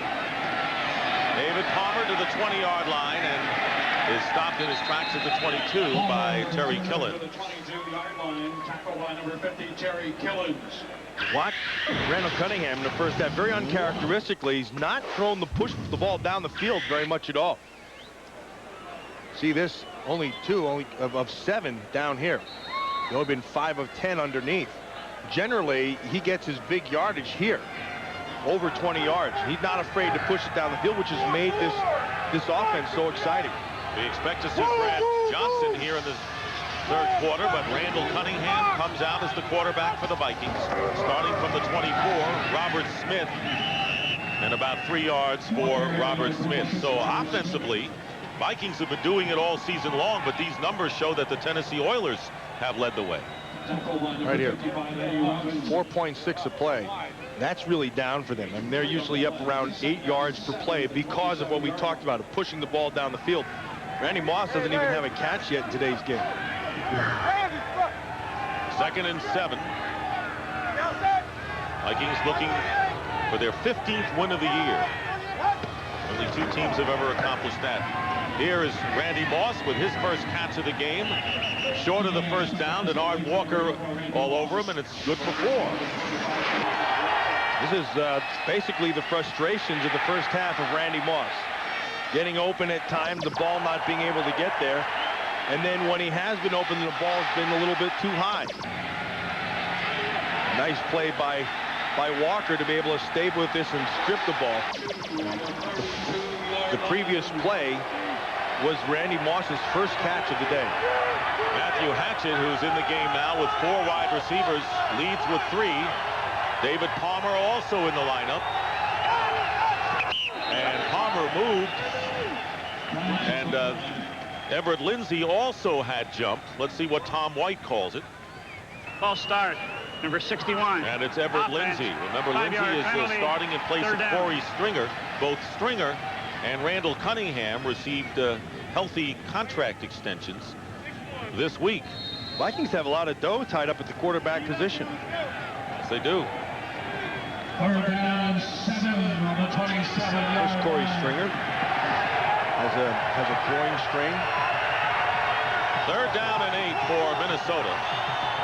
Early here in the third quarter.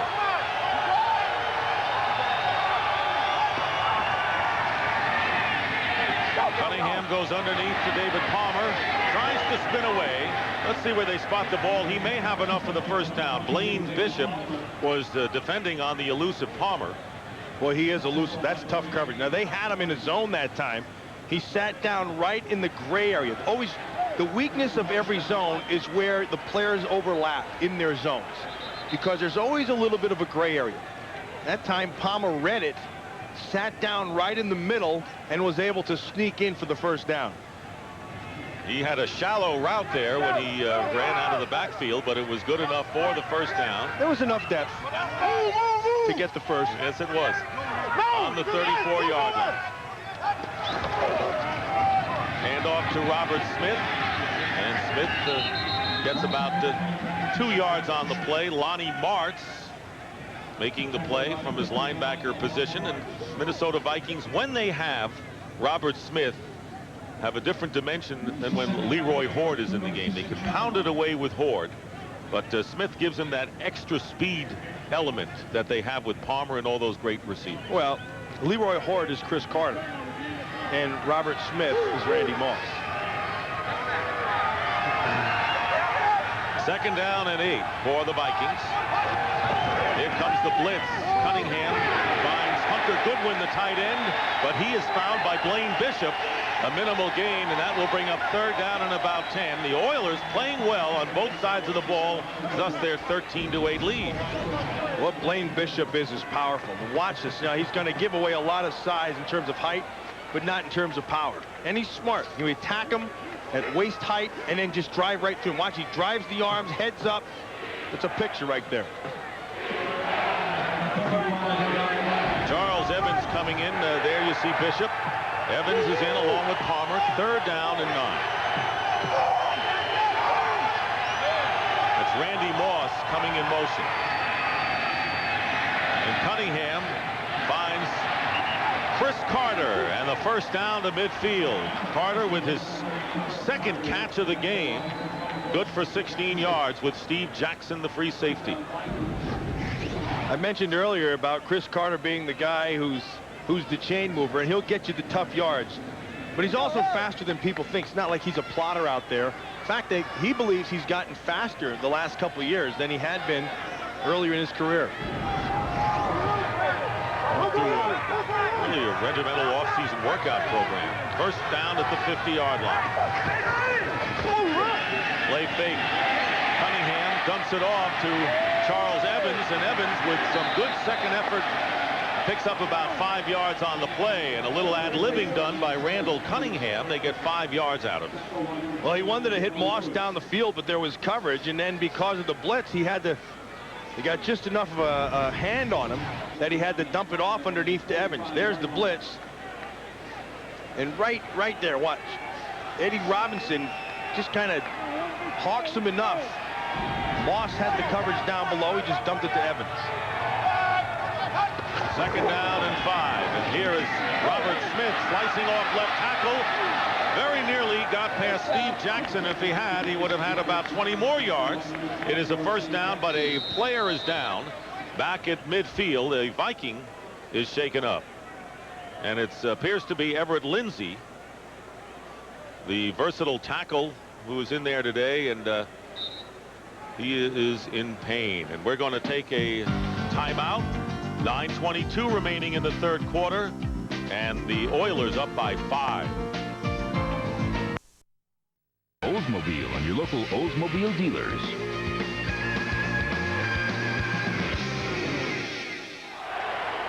Minnesota Vikings with a first down on the 37. Matt Burke has replaced the injured Everett Lindsay, who needed help coming off the field. Pump fake and a throw. Here's Randy Moss in the corner of the end zone. Flag is down. Moss covered step for step by Denard Walker, but a penalty marker down. And this appears to be going against the Oilers. Randy Moss Can't keep him down all game. Yeah, Randy Moss has a ton of long yardage penalties. I mean, he might have 10 of them. Pass interference. Watching him, he's Number 25. Defense. the double move didn't matter. One and goal. Oh, that's bad call. That's a bad call. Looking back to the ball, they're both going to play the ball. Where he said, where the official threw the flag for that at the 5-yard line, right there. Heck, that's nothing. It'll be first and goal to 5. Well, they always say you got an unfair advantage, and I don't think Denard Walker got one on that play. So it's 1st and goal at the 5. Leroy Horde in at running back. And a fade pass to Moss. He's got a touchdown. A flag is down as well, but Moss will get the touchdown.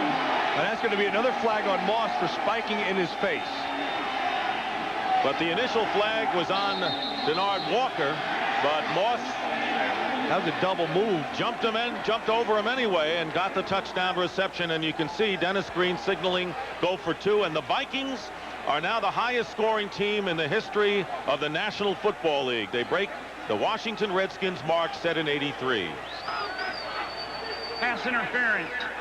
Number 25. Defense. That penalty is declined. And that is the 17th touchdown catch of the year for Randy Moss. And 544 points for the Vikings is a new NFL record. So the records continue to fall for the Minnesota Vikings, who will go for 2. And the Vikings lead 14-13. Now, he did not talk about the other penalty marker down. No, he was talking about it, but we... Here comes the 2-point conversion.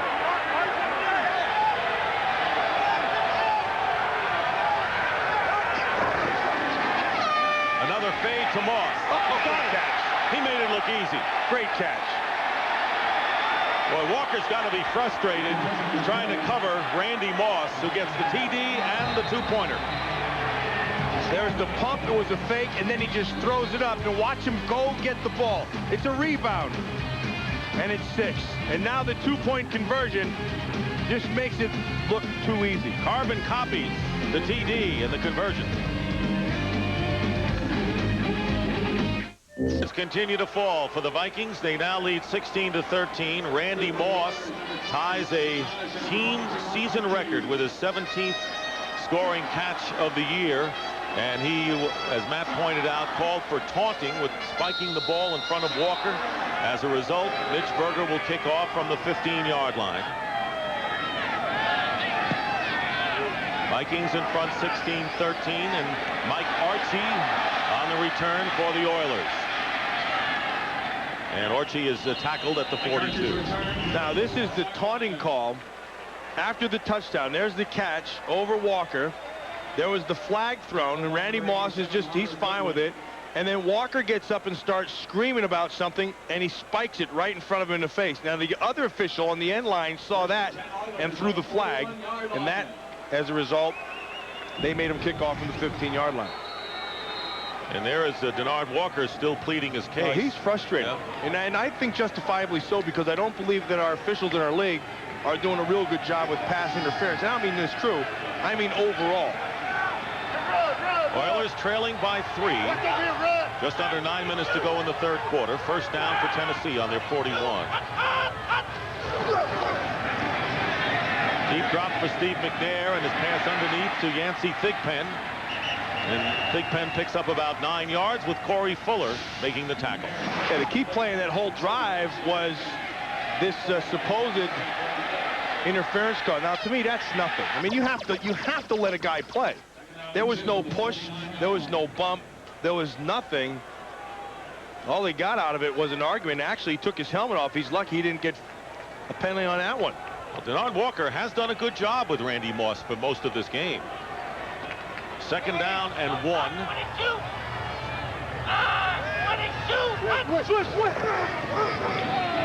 Here's Eddie George. And falling forward, may have enough for the first down. Been kind of a quiet day for John Randall.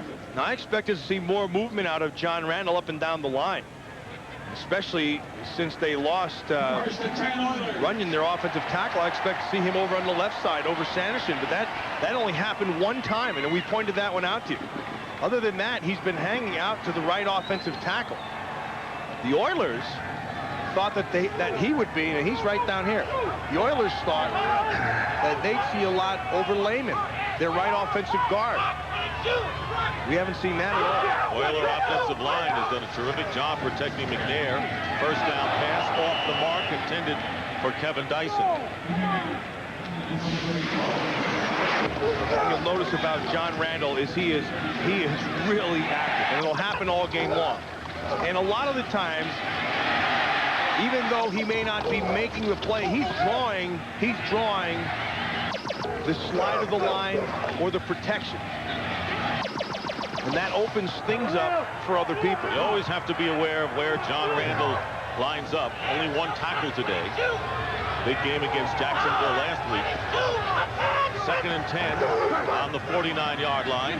And the pass up the middle, and Wycheck drops it. Frank Wycheck had it and then dropped it. Normally a sure-handed receiver as an H-back for the Oilers, but he couldn't hold on, and that'll be 3rd down coming up. Nice read by the quarterback.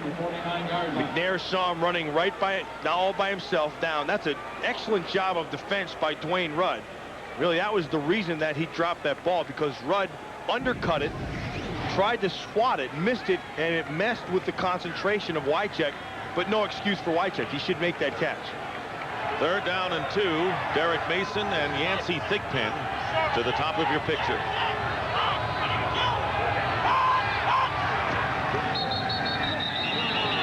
Penalty flag down. Kind of a quiet crowd here in the 3rd quarter since the Vikings took the lead with their first touchdown of the game.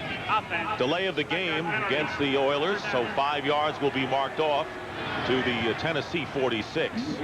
You know, Dick, the 40-second and 25-second clocks, usually the 40-second clocks, they're not at the normal spot. Usually they're in the end zones. In this stadium, they're on the sides, and they're kind of, I guess you kind of have to get a little used to it. Usually they're down in here, right in the end zone. That one's off to the left side, and the other side, on the other end zone, it's kind of on the, yeah, you really have to make a concerted effort to look hard to your left to see it. The Oilers know where it is, of course. They play their games here, but Minnesota, got to be an adjustment for them. So on 3rd and 15, looking for a receiver is McNair. He's got one. 1st down, Derek Mason. That was a great scramble and a play by McNair to Mason, 17 yards. And that's the dimension that McNair gives this Tennessee offense. Well, that was great patience by Mason and by McNair. McNair bought the time. He wanted to hit Mason initially, but there was coverage. And then right here, he stayed with it. Mason did a nice job of sliding to his right to find this hole. And McNair was able to find him with his vision and his patience and ability to find him. Mason in his 2nd year from Michigan State.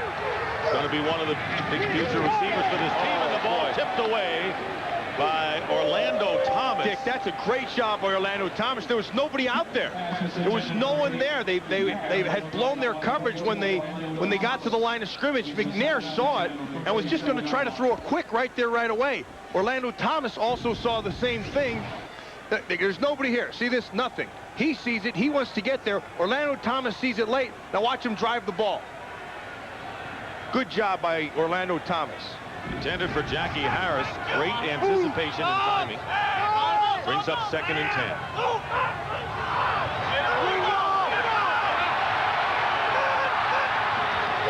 Very nearly avoided another delay of the game. Screen pass to Eddie George in open field. But George can't get away from Jimmy Hitchcock out of bounds. Yeah, but a 9-yard gain nonetheless. He threw him out of the way. Hey, get out of my way. I want to get a 1st down here. And he does have the 1st down. Hey, he took Hitchcock and just threw him to the side. This whole thing starts at the line of scrimmage with McNair. He reads it, knows the pressure, knows he has the hot. Now watch at the end. Here comes Hitchcock. Get out of my way. I got a 1st down to make. Just kind of throws him to the side. Watch that right arm. Some people use a straight arm. Some people just say, move. Just throw him. Yeah, this offense unquestionably improved this season. Rodney Thomas in at running back. Joey Kennett wide receiver. And here's Thomas, who's playing with a sore hamstring and runs right into Jerry Ball after a gain of maybe a yard. 5 minutes, 45 seconds remain in the 3rd quarter. Oilers driving, trying to regain what has been a seesaw game between the Oilers out of the playoff hopes against the Vikings, trying to finish 15-1. One player who amazes me on this Oiler offense has been Bruce Matthews. Now, Eddie George a little bit, he's hurting on that last one. Bruce Matthews, their left offensive guard, has played that position well for 16 years at a high level. 2nd and 8, here comes the pressure on McNair. Knocked this time, he doesn't get away from Dwayne Rudd, and the second sack of the game for the Vikings. Coach Fazio, the defensive coordinator, rolling the dice there, knows he has to be able to get him out of field goal range. He's going to come with more pressure. This is all pressure. Jackie Harris is looking to the outside. He's looking the wrong way. Jackie Harris has to look back to the inside. And a loss of 11 yards, and the ball set back to the 35-yard line, bringing up 3rd and 19. Nothing more frustrating to a coach when you have everybody accounted for and somebody messes up the protection. See Eddie George still gasping for air on the bench, and an inside handoff to Rodney Thomas has running room, and Thomas to the 27-yard line, and Al Del Greco will come on to try a field goal as Robert Griffith prevented any further gain. So Del Greco comes on as the Oilers look to tie the game. It's been a seesaw game, an unusual one, starting out with a safety by the Vikings. Del Greco has hit 2 field goals. Gary Anderson has 2, and each team has managed a couple of touchdowns, with Minnesota getting a 2-point conversion. 45-yard attempt by Del Greco. And the 45-yard is good, and Del Greco, continuing to lead the NFL in field goals, ties the game at 16. It's the holiday season, and our crew happy to be bringing you today's game on Fox. I'm the holder, rather. It's a phenomenal hold. Bad snap, gets it down, realizes it's not the right position, picks it up, repositions it, gets the laces away, and makes it for a 45-yard field goal. And then kicks off into the end zone where David Palmer returns, lopes for a while, and then is stopped at the 20-yard line by Perry Phoenix, one of the rookie defensive backs for the Oilers. By Sears, come see the many sides of Sears. And by Outpost.com, the place to buy computer stuff online. Minnesota Vikings, who started the year with 7 straight wins, lost to Tampa Bay, and then have run off 7 more, trying to finish at 15-1. Only the 49ers and Bears have won 15 games in a regular season. Eddie George out the last drive because of an injured hip. First down at the 21-yard line for the Vikings. Randall Cunningham still in the game, going deep for you-know-who, Randy Moss, and the ball tipped away.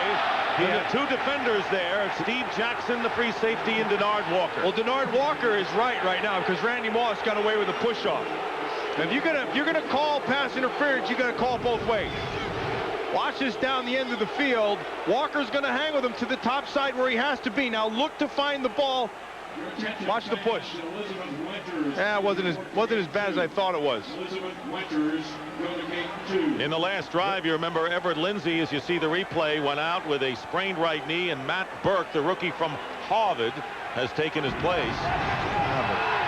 2nd and 10 for Minnesota. Cunningham again under pressure. The screen to Robert Smith. Robert Smith down the sideline, first down and more. And that play has worked very effectively. Danon Sidney making the play after the 21-yard pickup by Smith on the screen. Remember I talked about its timing. Part of it is because the Vikings are one of the teams that will take a 5- and 7-step drop and throw it down the field. It's not 3 steps and gone. Dick, you said first down and more. Main reason for the more was Randall McDaniel, that left offensive guard who had gotten out there, who gave him that extra bit to give him the first. McDaniel going to the Pro Bowl for a 10th time. Leroy Horde, the changeup running back in the game, and now busts away. Great play by Horde, bouncing away from the pack and getting at least 9 yards close to the sticks before Blaine Bishop makes the stop. What depth does Minnesota offense have? We're looking at, well, Horde in recent weeks, Matthew Hatchett today. And so despite the injuries, Mo Williams out for the year, the Vikings always seem to have numbers on the offensive side of the ball. Leroy Horde and Derek Holmes are the same guy to me. They both run really tough and physical. Holmes of Green Bay with a big year. Even do some work on Robert Smith. 2nd and 1 for Randall Cunningham. His pass caught. Randy Moss first down. So they're going to Randy Moss, who was shut out in the first half. That is a 12-yard pickup. And Moss in the game, 3 catches for 21 yards, including a touchdown. This time they were going to hold the inside and use the sideline as a defender, but the help came for Randy Moss in the form of a slip on the turf.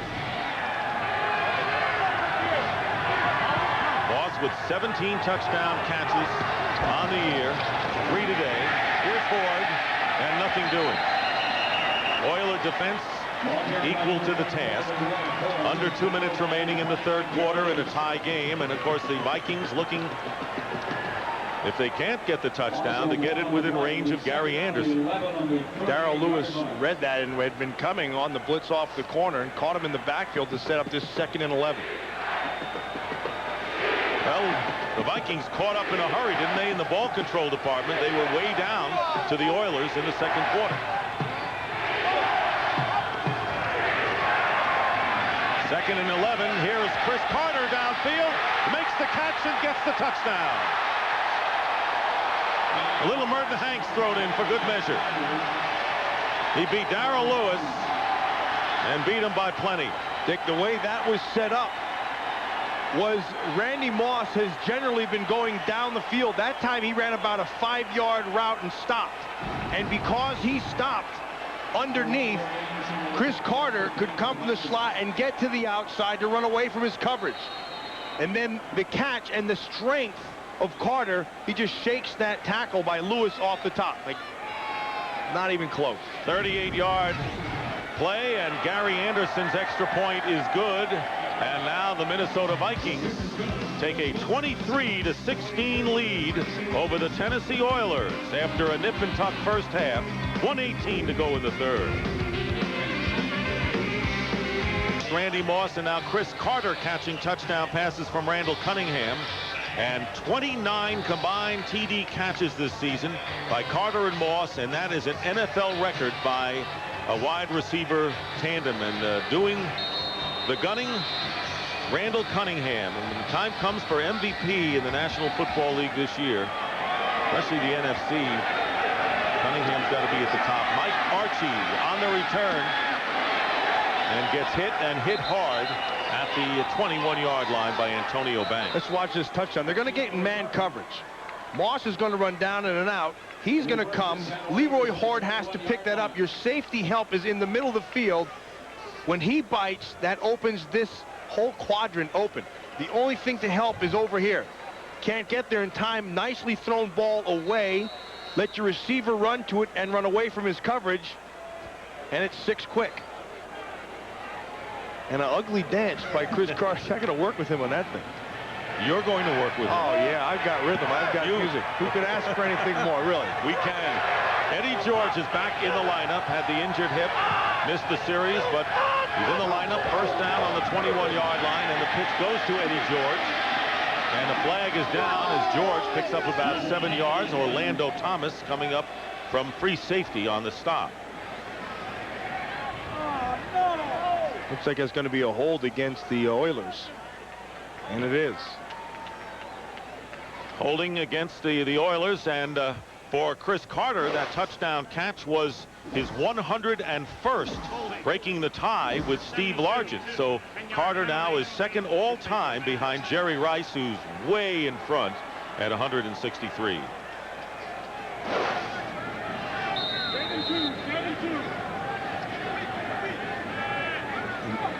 And that was a hold, and it will go against the Oilers, and will set up first and what, 16, 17? 17 yards. It'll be first and 17 with 48 seconds to go. Well, the Oilers in the shallow end of their field right now offensively, and trailing by 7. And the handoff is to Eddie George, and George doesn't go anywhere. It'll be second down and very long for Tennessee. It's Dwayne Clemens and Corey Fuller. Robert Griffith made the play as well. I like that Robert Griffith. He is really good, and he's good when he's deep. He's also good at the line of scrimmage. He can play. He's not a real big guy, but man, he will knock you out if he has a chance. Very physical, will run through the ball carrier, and does it consistently. And time is going to run out, and they're going to let this clock go. So 3 down and 1 to go here on this season finale in the regular campaign. That is the end of the third quarter with the score, the Vikings 23 and the Oilers 16. This Fox NFL special will continue after a word from your local Fox station. Here, Dennis Green saying yesterday the third quarter is our big quarter for that fan. Any quarter is a big quarter. They outscored them 15-3 to the Vikings. I saw your basic Nordic Santa behind him. Total yards, the Vikings with a big edge. Rodney Thomas at running back. McNair out of the shotgun, first down from the 14. McNair going up top and thrown out of bounds. It was Yancey Thigpen, the intended receiver, but this floated. It was a floater by McNair, bringing up second down. They really don't have. If they have a guy who can run, they don't show it here. You know what I mean? This offense lacks a home run hitter down the field. They don't really push the ball down the field very much. Yancey Thigpen, I know, was beat up a little bit, but he doesn't have that Moss-like kind of speed where you could just run by everybody. Third down with Mason and Kent lined up to the right. 3rd and 17. Pressure quickly, and the pass caught by Jackie Harris. That was speed on the Vikings as far as the pass rush with Derek Alexander, and in the secondary, and it's time to kick for Tennessee. Well, and then on the other side is John Randall, who's working on Sanderson. I knew they'd get there eventually. At that time, Clemens came untouched, and Randall had to defeat a blocker and still got there the same time that a guy who came clean got there. So Craig Hendrick will kick it away. David Palmer with a fair catch at the 44-yard line. Early here in the fourth quarter. Looks like that the tempers have calmed somewhat, but the Vikings lead by 7. Minnesota Vikings in their best starting field position of the day. Beginning from their 43-yard line, first down, leading 23-16. Opening minute, fourth quarter, plenty of time, but there's a middle screen to Robert Smith. First down for the Vikings. His dream was to play football at Notre Dame. No one believed in him, but he never stopped believing in himself. It's based on a true story, Rudy, a film of hope and triumph, tonight at 8, 7 Central, right here on Fox. Randall Cunningham perking it up in the second half after a 7 for 17 first 2 quarters, 10 of 11, and 2 touchdowns here in the second half. Robert Smith with a big opening off the right side, and the Vikings close to yet another first down to the Oilers 35-yard line. Blaine Bishop made the hit on Smith. Yeah, that sudden stop at the end was Blaine Bishop. The nice hole, cuts back. Backer goes a little bit too far, so he can take it up inside. Now watch the sudden stop. Boom. That's Blaine Bishop. That's what I was talking about. He and Robert Griffith. Heck, he got up there looking like he got the worst of it, but I believe he's doing a little bit of Muhammad Ali fake there. Vikings first down on the 35-yard line, and Charles Evans with a carry gets 5 yards. Joe Bowden making the stop on the play. Of course, Blaine Bishop has been a perennial Pro Bowler, but this year Bruce Matthews, Eddie George, and Craig Hendrick, the punter, heading for Hawaii after the Super Bowl. Dick, so many times it's been documented about Randall McDaniel's horrendous stance, and only one I can really think of who had another stance kind of like that was the old Raider tackle of Bob Boomer Brown. Remember how he'd take that right foot and stick it way back there? And Randall McDaniel does it to the left, but he kind of has that ugly left knee bend. 2nd and 5, Leroy Horde charging forward for a couple of yards. We'll bring up 3rd and short. James Roberson in on the play. Randall McDaniel, by the way, going to the Pro Bowl for the 10th time, which would tie the all-time record. Lawrence Taylor and Mike Singletary also went to 10 Pro Bowls. Well, the way he's done it has been impressive because he plays that left side and nobody even says anything about him anymore. You go, well, you got McDaniel having an all-pro team. Well, you got McDaniel left guard. Where do we start after that? He's been like that for a long time. The pitch to David Palmer on 3rd and 3, and Lonnie Martz is there to greet him. And so the offense foiled that time for the Vikings. And 4th down coming up. Excellent job by Lonnie Martz to the outside. They brought Palmer in, and they were going to try to give him every advantage he can. So they tried to just go with a quick count and flip it outside to him. But Martz was ready for it and held the outside perfectly. So Mitch Berger will come in to kick it away. Career high 67-yard punt in the first quarter. Derek Mason is deep, and there is Berger trying to keep it in play, not go into the end zone. He can't do it. Touchback, and the Oilers will come out to the 20-yard line. Vikings 23, Oilers 16 in the season finale for the Oilers. Vikings, of course, have a lot of play left. Down, and Eddie George, who came back for a series after missing one with a hip injury, on the sidelines now. Rodney Thomas, who himself is bothered by a hamstring pull, is the running back. First down from the 20. 3 wide receivers for Steve McNair.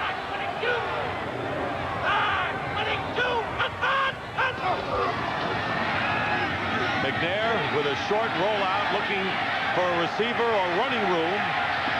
Right now can't find anything, and the pass downfield. McNair very nearly stepped out of bounds, but Jackie Harris made a diving catch in Viking territory, and it was very close for McNair as he let go of the ball. 33 yards, though, is the net gain for the Oilers. Watch McNair. He's able to buy some time, and he holds on to this for the longest time. Stays with it. Now roll to the right. He's waiting for somebody to come open. He still continues to roll when he sees it right here. And there's the throw.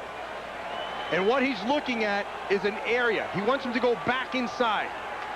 Jackie Harris is able to twist his body back in and make the first down.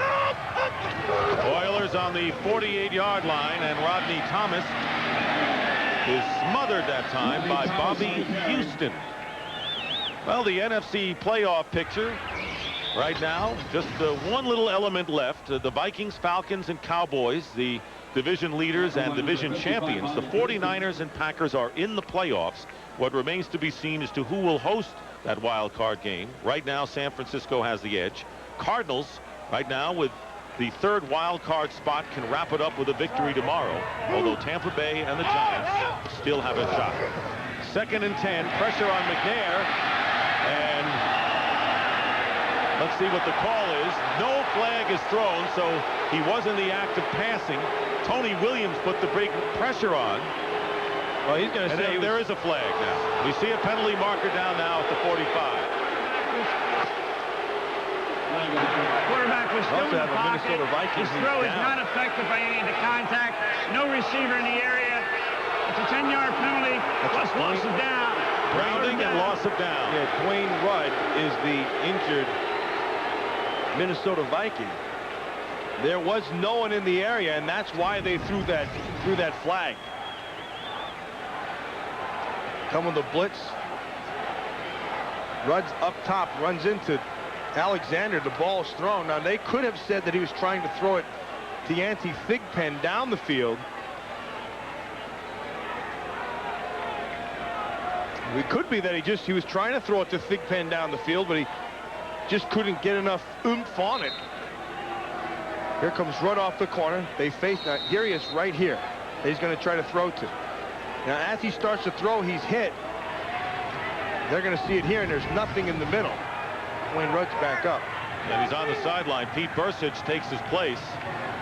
See where you hold your breath. A team like the Vikings want to suffer any major injuries here in the last game of the regular season with nothing at stake. 3rd down and 20. McNair looking and spins away.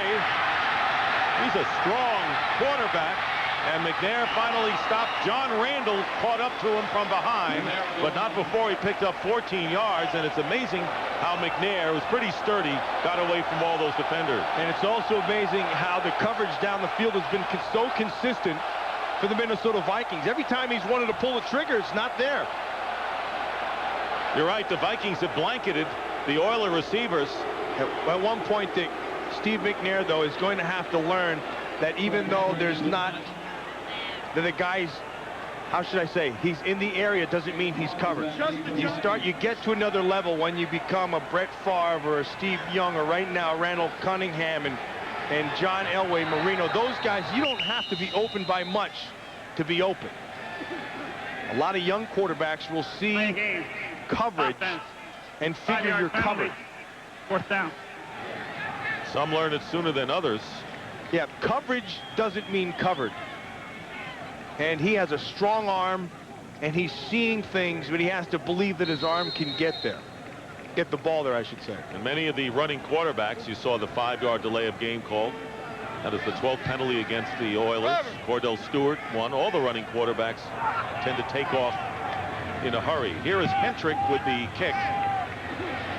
Palmer is back. And the Oilers cannot keep it in play. Anthony Dorsett, with a valiant attempt, goes for naught. And so the Vikings will take over on the 20-yard line.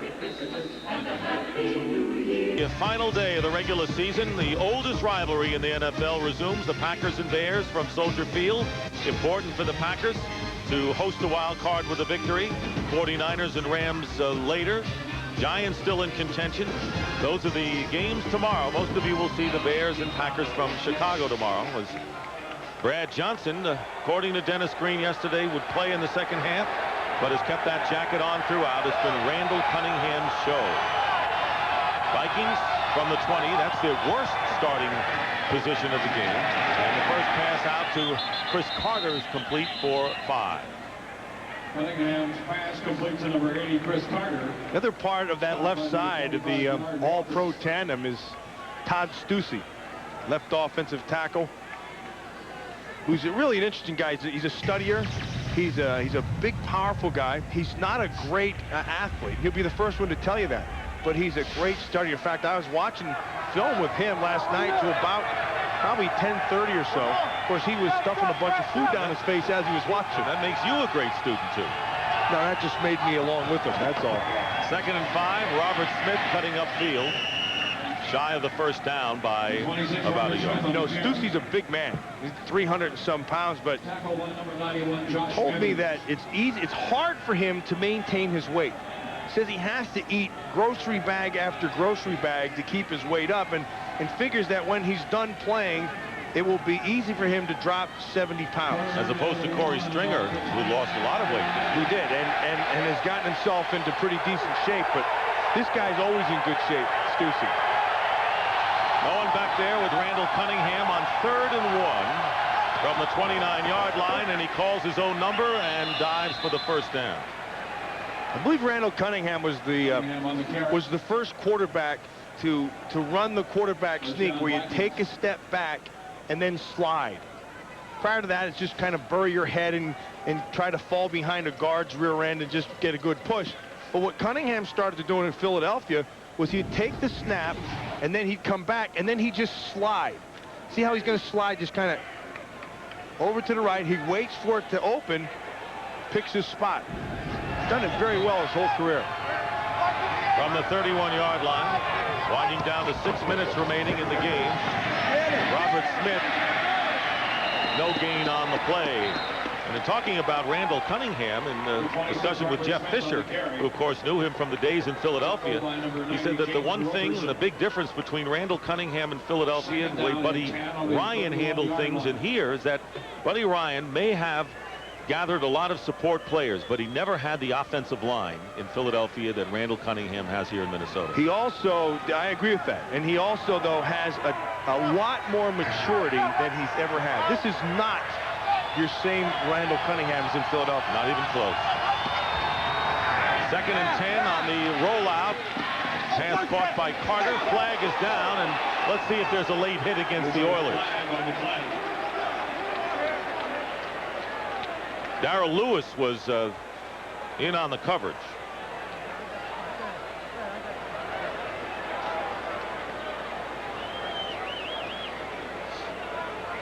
This is a deliberate officiating crew. Not only that, they take their time. That too. That's that Penn State education Yes, again. sir. Nothing gets by me. Rears its head all the time. On the play, 3rd down. There was a never mind. Basically, that thing was a never mind, and Chris Carter's giving him his advice, what he thinks about that never mind. And it's good that they discuss it and make sure we pick it up instead of just automatically calling. Well, this is the end of it, and Lewis is going to come over, and he grabs that head and face mask, kind of snuck one in there right there that nobody saw. Oh, yeah, take this. Yeah. That should have been a penalty. 3rd down and 8 from the 33-yard line for the Vikings. Now they're going to adjust the clock. The clock had been running, and Cunningham told we need more time. Now they don't have the play in. Cunningham's in the huddle, looking to the sideline, say, hey, come on, give me the play. They have to call a timeout. He's going to have to. Going to tell him to let this thing go down to about 1 second and then call a timeout. Brian Billick not very pleased with things, and so timeout is called by the Minnesota Vikings. You mentioned Brian Billick, the architect of this offense, and Randy Moss being the final piece of it. And as a result of this success, Brian Billick, a candidate for one of what we saw at halftime in our studios, many coaching jobs set to open up.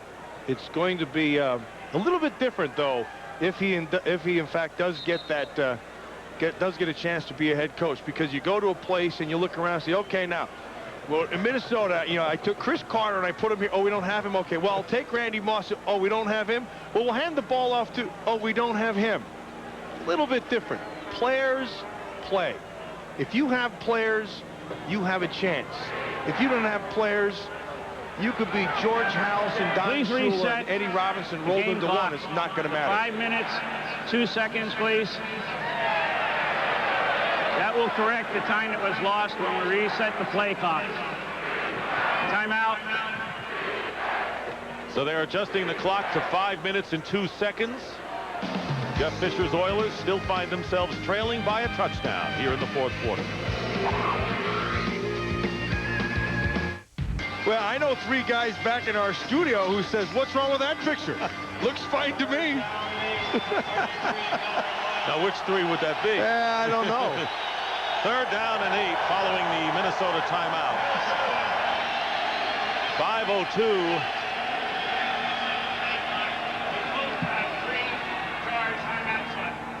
Oh, see, what they're doing now, Charge him with the timeout. because they messed the clock up, they're going to give Minnesota that timeout, and they will have taken an official's timeout instead. So both teams still have all 3 timeouts. 3rd down and 8. Randall Cunningham. And the pass is caught by Carter. 1st down. This is a team that has made, coming into this game with a penalty marker down now, an amazing 52% of their 3rd down conversions this year. That is phenomenal. And they made another here. Carter wasn't too thrilled with Danon Sidney. He's saying got a face mask on him. Number 37, 5-yard penalty. David Sidney from University of Alabama, Birmingham, number 37. Watch Chris Carter working, because he knows where the 1st down marker is. And, of course, you know, he gets away with a little bit of throwing the guy around, but there was the face mask at the end. He knows where he is on the field, and he just turns and dives just enough to get the 1st. He stopped right at that 1st down marker. Vikings have been brilliant 3rd down conversions this year. Leroy Horn for a yard on the play. Well, coming up next, hang on tight, because Bumps and Jumps is back. Don't miss the world's best freestyle aerial artists and mogul masters when they hit the slopes. All the spills come your way immediately following football today on Fox.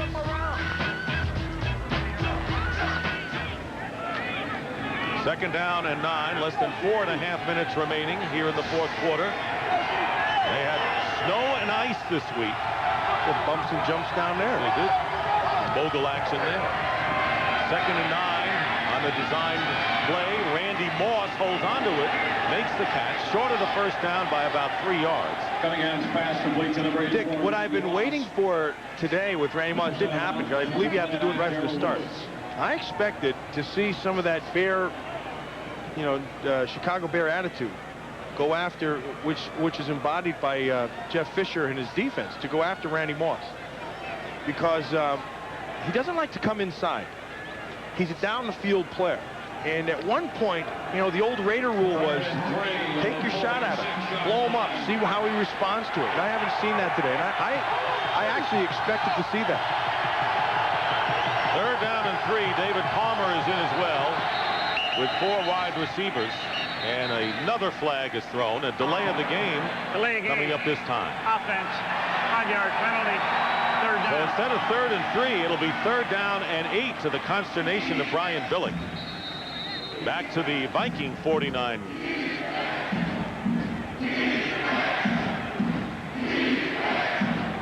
Defense is what John Randall and Ed McDaniel have exhibited today, and they stopped the Oilers in the first half where they had to settle for field goals. It played a major role in the fact that the Vikings are leading in this one here. Now it's 3rd and 8. Cunningham's pass caught. Let's see if it's enough for the first down. Andrew Glover, the tight end, and they have it. First down, Minnesota, and yet another 3rd down conversion by the Vikings. You consider 52% of 3rd down conversions. If you've got 45, you're doing a great job. What impresses me is that Randall Cunningham doesn't lock on one guy. He throws it to everybody. He'll throw it to Palmer, Moss, Carter. He'll throw it to any of the tight ends, whether it's Greg DeLong or anybody. He's not afraid to throw it all around the field. First down pass out to Randy Moss, and he gets tripped up.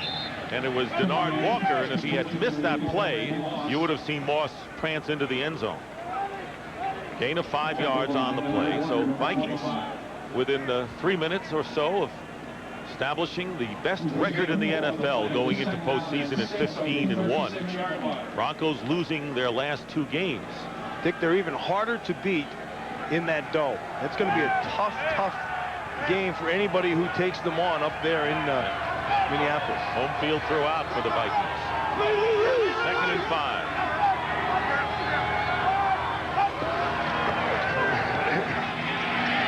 A fake, an interception. Oh, nice tackle by Chris Darrell Carter. Lewis with the interception. No Viking receiver anywhere in the neighborhood, and Darrell Lewis makes the pick. He overshot Chris Carter. He overshot Chris Carter. They did a nice job of being physical with Chris Carter underneath, and Cunningham let the ball go and right over the top. Watch him jump this right here.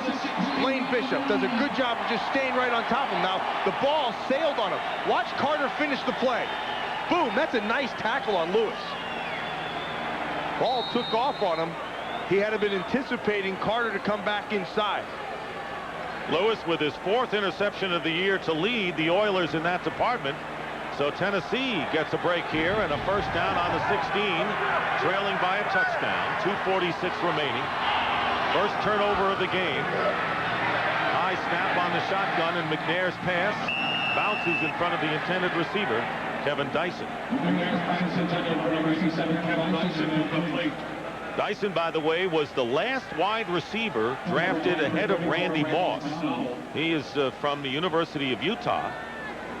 And a lot of teams, as you know, passed on Randy Moss because of his off-the-field checkered pass.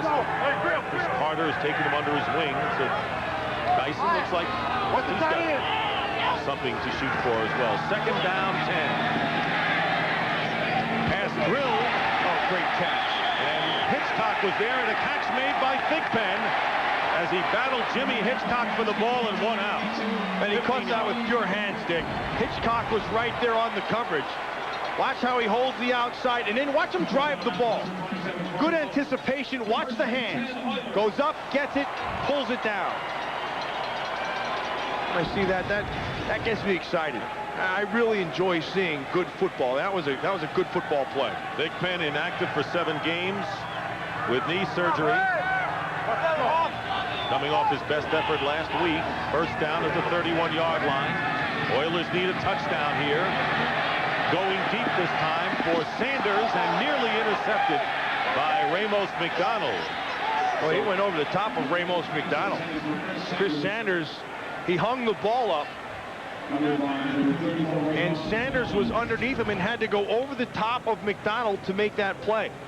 Remember, both players have a right to the football when it's in the air.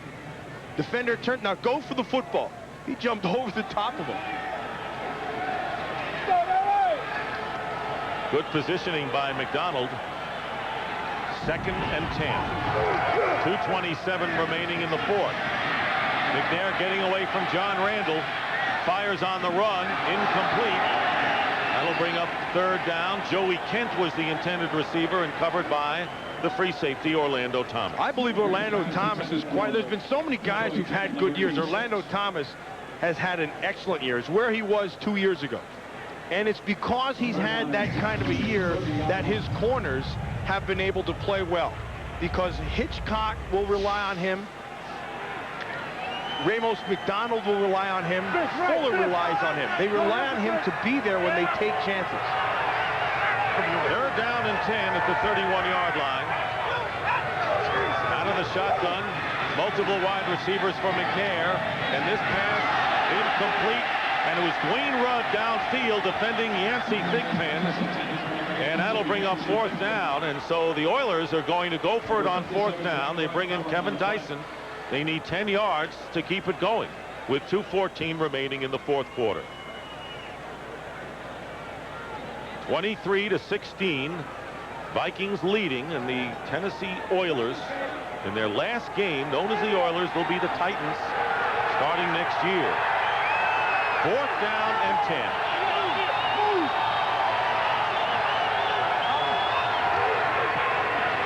Pressure up the middle, and the pass incomplete. Dick, I was waiting for that all game long, and it came right at the end. And that was John Randall lined up on Runyon, and he went by him like a shot. It's what I'd been waiting for. He'd been up and down the line, and then this last instant, he lines up over Runyon, something the Oilers had been waiting for all game long. And here it finally came. Eddie McDaniel came up inside. They ran the blitz, and he went past him fast. So the Vikings will take over on downs, and they are on the 30-yard line of the Oilers, who now have to use their timeouts on defense, stop the Vikings, and hope they get the ball back, still trailing by 7.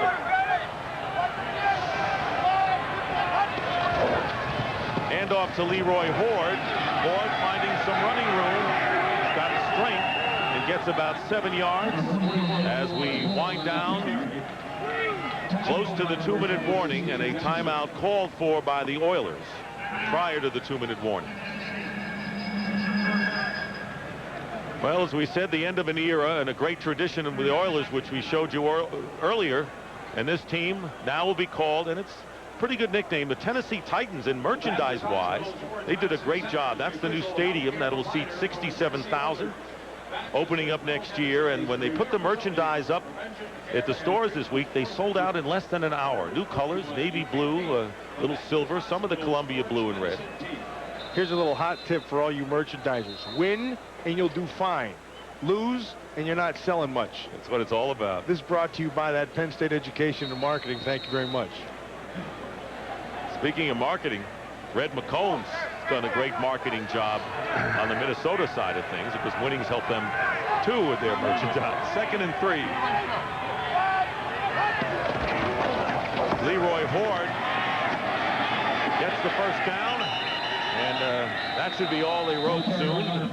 As the 2-minute warning coming up at 1:57 on the clock. The Vikings won't do anything fancy from here on out. 57 remaining in the fourth quarter. The highest scoring team in NFL history, coached by Dennis Green.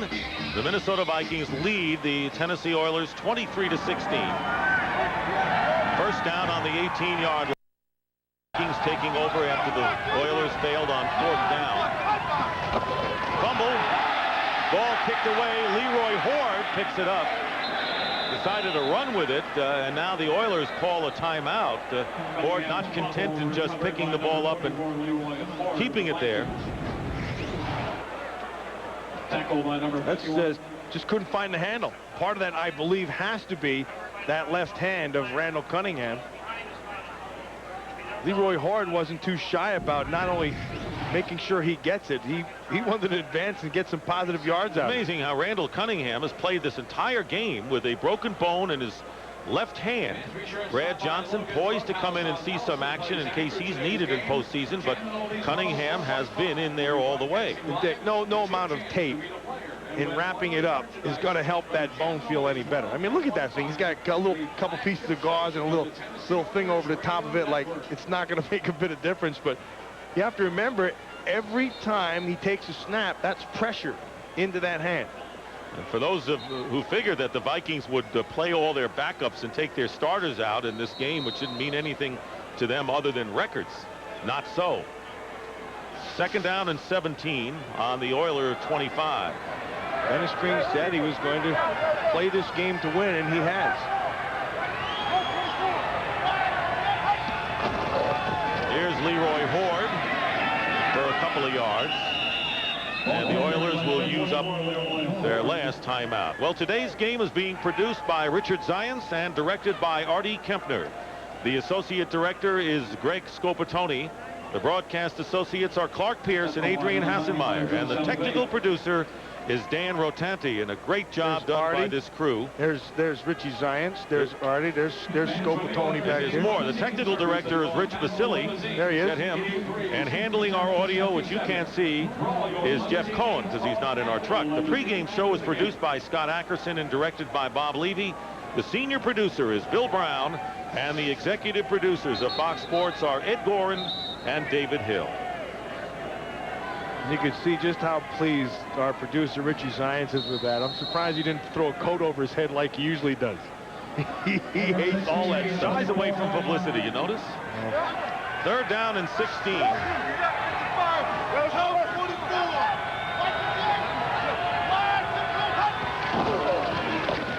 And Charles Evans, the fullback, for a couple of yards. I want to remind you that our studio in Los Angeles will go over the entire playoff picture coming up after the game. And here's Gary Anderson, who has been perfect on the year. Anderson today has kicked 2 field goals, 39 and 23 yards, plus successful on 2 extra points. He's tied the NFL record for most points scored this season. So a couple of more records could go by the wayside. And this 39-yard field goal is good. And Gary Anderson will go down as the first perfect place kicker in NFL history in a given season. And he is mobbed by his teammates. And don't think that is not a great value to a team. He went to Minnesota because he wanted to kick indoors. You can't blame him for that on artificial surface. Except congratulations as the Vikings extend their lead to 26-16. That is just money. You have a guy who you know every time he walks out there onto the field, that's it. You got yourself your 3 points. He gets the scoring record. He gets the perfect record. The Vikings setting more, including maybe the biggest one today, and that is the fact that they are the highest scoring team ever, breaking the Redskins mark of 541 points set in '83. They'll go 15-1, and I guess there's only one thing left for this Minnesota Viking team to achieve. And let me temper all those scoring marks by keeping this in mind.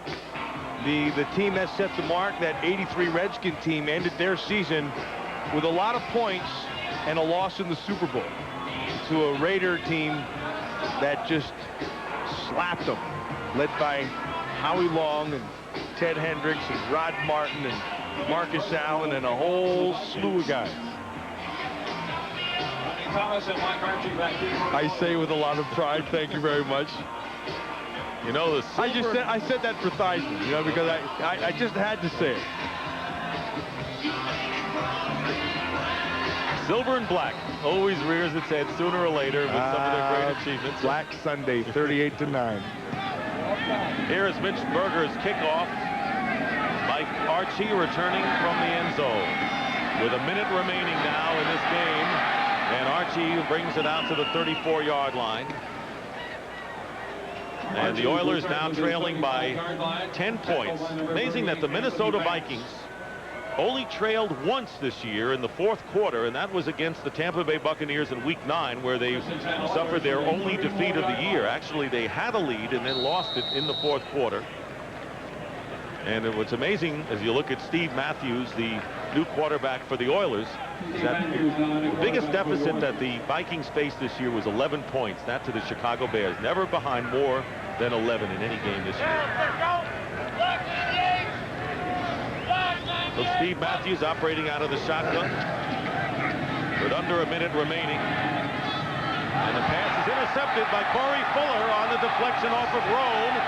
Corey Fuller with a flag down. Penalty marker down, but Fuller gets inside the 15-yard line, so we'll see what the flag's all about upfield. Pass was deflected off of the tight end Michael Roan into the hands of Corey Fuller.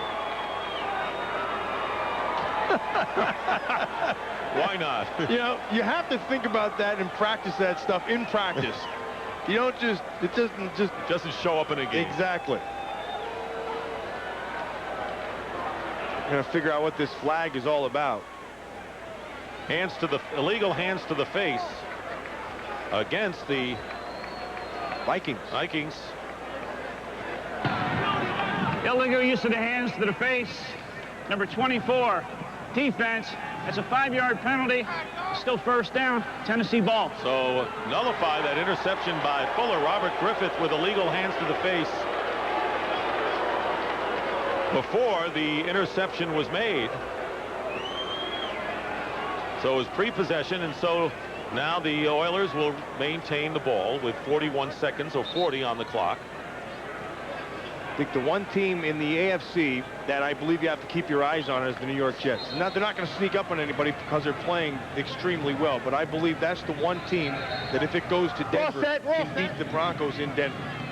And I believe the one team that has a chance to beat this Minnesota Viking team in Minnesota is the Green Bay Packers if they get healthy, because they believe they can beat them. First down and 5, and the pass to Derek Mason. And that is enough for the first down. That's you know, the Packers getting healthy is the biggest key, because if they go into Minnesota with all their guns and a Brett Favre who is what he is, they have a good chance. Matthews pass, and it is incomplete, as ruled out of bounds. I'll tell you, Bill Parcells can engineer a victory anywhere, anytime, and he's shown that he can do it on the road. So winning at Denver is something he definitely can do. And it's very hard for a team to beat another good team 3 times in 1 year, and that's what the Vikings would have to do if they do play Green Bay. And it's also it's a familiarity, and you know each other, you know what to expect, and there's a certain level to that matters. You know, Dick, talking about the New York Jets, I believe if you're going to pick an assistant coach of the year, my vote would go to Bill Belichick. I think he's had a great year. Matthews passes to Roan. It's caught, first down, but time is beginning to run out. Bursic making the tackle. You're right. He has had a great game plan defensively all season long. The time has run out on the clock, and that'll do it. And the Minnesota Vikings have become only the 3rd team in NFL history to win 15 regular season games. The 49ers and Bears did it previously, and both of those teams won Super Bowls. The final score today, the Minnesota Vikings 26, the Tennessee Oilers 16, 15-1, highest scoring team ever, and a bunch of records falling by the wayside. So for Matt Millen, Dick Stockton saying so long from Vanderbilt Stadium, where the Oilers finish up 8-8. And we want to remind you to stay tuned for the post-game show with JB, Terry, Howie, and Chris following these messages. So long, everybody. What's your... TBS Sports welcomes you to the following presentation of the National Football League.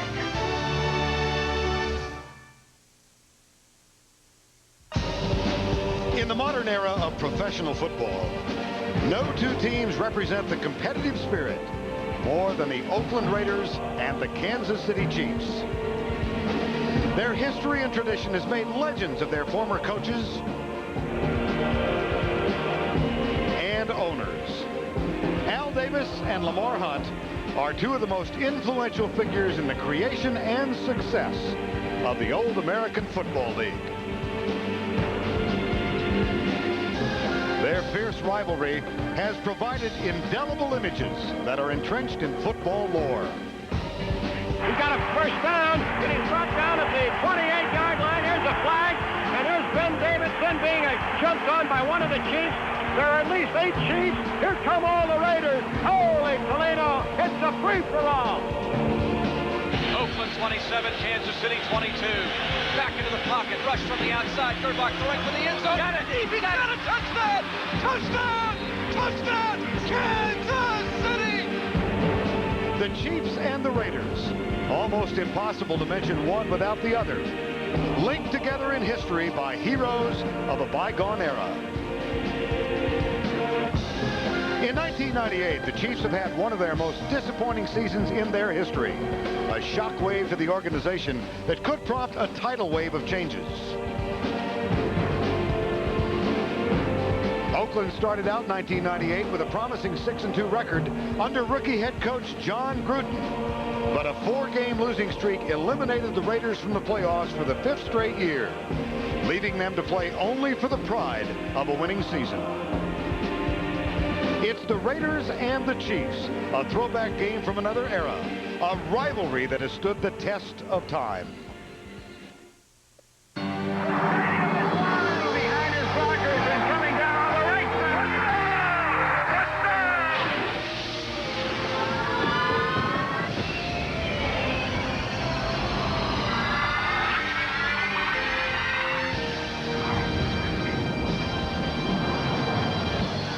Can there be any doubt now that we are in Oakland in the midst of Raider fans for a renewal of this rivalry that had its inauguration in 1960? These two bitter old foes, original members of the American Football League. They meet today for the 80th time in a rivalry that is very close. Happy holidays, everybody. Welcome to the Bay Area. I'm Bert Lundquist along with Randy Cross. We get to see a bit of the old at quarterback for the Oakland Raiders today. Well, the bit of the old is Wade Wilson, almost 40 years old, but he's done well when he's had to play for the Raiders. He's very steady, but look for the Raiders to do a little bit more of the down the field, old Raiders style vertical passing against this Kansas City defense. For the Kansas City Chiefs, it's Elvis Gerbach starting another game at the quarterback position for the Chiefs. And Elvis, very important for him. He's got to prove to Chiefs fans and Marty Schottenheimer that he can be their quarterback next year. Neither the Chiefs nor the Raiders will be in the playoffs this year, but that is not expected to lessen the intensity that we will have in the Bay Area this afternoon. Back in a moment. At age 23, he set out to do what no computer company had ever done. Build every computer to order, back every computer with service, and work hand in hand with every customer. As the world's leading direct marketer of computer systems, Dell is far outpacing the industry growth rate. Where do you learn about companies that are actually changing the way the world does business? Exactly. NASDAQ Amex, the market of markets. Kansas City won the opener between these two. Game 1 of the season, 28-8. Oakland looking for revenge, and we check in with Michelle Tafoya. All right, Vern, I'm with John Gruden. And, Coach, after a 4-12 finish last season, 8-8 would seem pretty good, especially for a first-year head coach this season. Why is it so important for this team to finish above 500? Well, we have goals here like everybody else. This is a big game against an arch rival, and we've not had a lot of success against Kansas City recently. We want to change that today. Good luck, Coach. Thanks. Back up to you, Vern. All right, Michelle, thank you. Kansas City won the toss. They will receive, and they will do so under partly cloudy skies with a 55-degree temperature and a humidity of only 40%. Might get a little rain, but if it does rain, it will come in late this afternoon. And as has been the custom for the Raiders since they moved back to from Los Angeles, no sellout today here at the Coliseum. A lot of empty seats, as a matter of fact. Greg Davis will kick off. And Tamarick Vanover gets ready to return it for the Kansas City Chiefs. Game 1 back in September. This team in white had aspirations of a Super Bowl this year. They had come off a 13-3 record. They won that one in a convincing fashion, 28-8. And once they got to 4-1 and got throttled by New England, the Chiefs never recovered. Now 6-9 against the 8-7 Oakland Raiders. Here is Vanover at the 5. And he's dropped as he gets to the 26-yard line. The tackle made by Travian Smith. Elvis Gerbach back in the starting lineup. Started the season. Pulled after an injury and a losing streak. And his support staff up front will include at left tackle Jeff Criswell, Glenn Parker, Tim Grunhard, Will Shields bound for the Pro Bowl, and Victor Riley. Bam Morris and Kimball Anders in the backfield. Andre Rison and Derek Alexander, the wideouts, and Tony Gonzalez at tight end. Gonzalez tight to the right. Gerbach hands it off. Bam Morris spins and is dropped by Richard Harvey, number 52, in the silver and black. Defensively, for the Oakland Raiders, a dramatic improvement this year. Up front, they start with James Harris, Russell Maryland, Darrell Russell, and Lance Johnstone. 21 sacks between the two. Wooden, Beekert, Richard Harvey are the linebackers. And in the secondary, Charles Woodson, Albert Lewis, the former chief, Anthony Newman, and Marquise Walker. Second and 11. Powell run to the right side. Bam Morris out to the 32-yard line. Richard Harvey with his second tackle in as many plays. And Vern, one thing Marty Schottenheimer's offense is going to see out of this Oakland Raider defense is multiple looks from the defensive front. And Marty knows full well that defensive coordinator Willie Shaw of the Oakland Raiders is got to give him blitzes. He's going to give him various different little things from the outside of the defense, trying to attack and put pressure on Elvis Gerbach and create doubt in his mind. Kimball Anders is the only running back. He gets the handoff. This one might come back. A flag thrown. Anders close for the first down. Anthony Newman, Richard Harvey. Here's Mike Carey.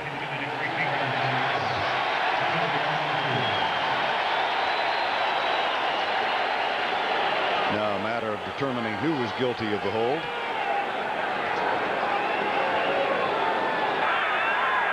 Holding. Offense number 61. 10 yards penalty. It remains third down. That holding penalty on Tim Grunhard there, the center. He's going to be working on Grady Jackson. See that right hand come to the right and just yank him right straight over the umpire right there, right in front of him. When you're a center or a guard and you're inside, if you don't keep your hands inside, you are dead meat. That umpire's staring right at you. Third and 14.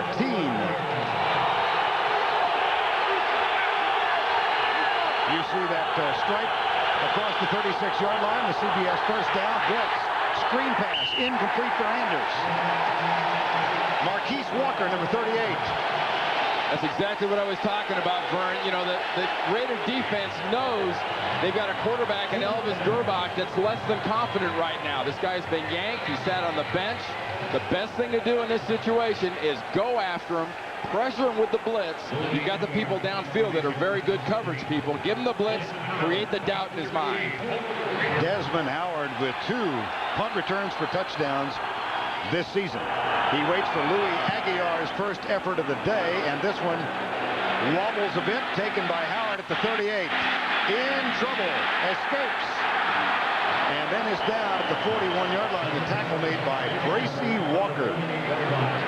40-yard punt, 4 on the return. Wade Wilson comes on for his 3rd start as a Raider quarterback when we come back. All right, captains, we're going to have a coin toss now. Visiting team, we'll call it in the air. We want a good, clean game. We're all professionals here. Does anyone have change for $1? What? Want to get away? Southwest has your ticket to freedom. For only $99 or less, you can fly coast to coast when you purchase by January 19th and travel January 5th through June 3rd. You are now free to move about the country. Everything was going well on Frank's first night as foreman until he made one tiny mistake. There's a Ford F-Series in the lot with the lights on. There's a Ford F-Series with the lights on. F-Series is America's best-built, best-selling truck. It's 50 years tough. And obviously, for a lot of people, it's the only truck that's tough enough. Next time, Frank, get the plate number. Ford F-Series, the biggest, toughest trucks ever built Ford tough.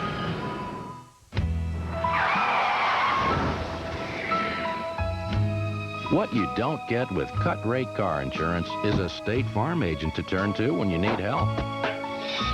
I'm lonely. So if you get into an accident, I'm Mr. Lonely.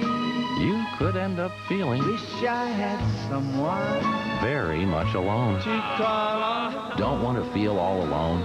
Go with the good neighbor service you get with a State Farm agent. Broncos, 49ers, Cowboys.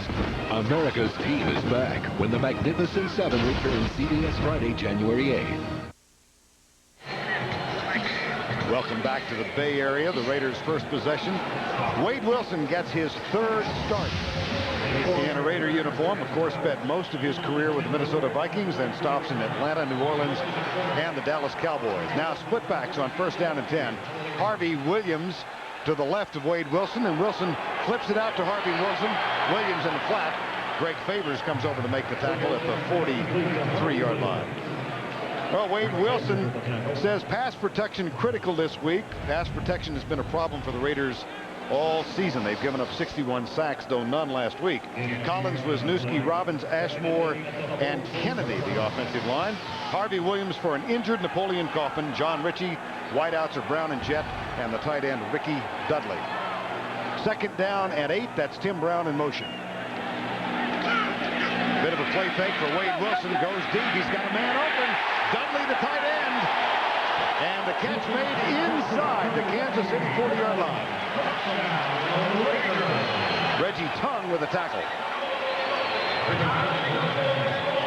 The matchup you have to watch all day long is going to be Mo Collins working against Derek Thomas. That was great protection. But look at Dudley working down the field. When you get that kind of protection and you get a zone defense, you can get this kind of time to throw the ball. And Wade Wilson took a little shot to the chops there. 18-yard gain and a 1st down inside the 40. This time the handoff to Harvey Williams. He comes left and is down at the 36-yard line.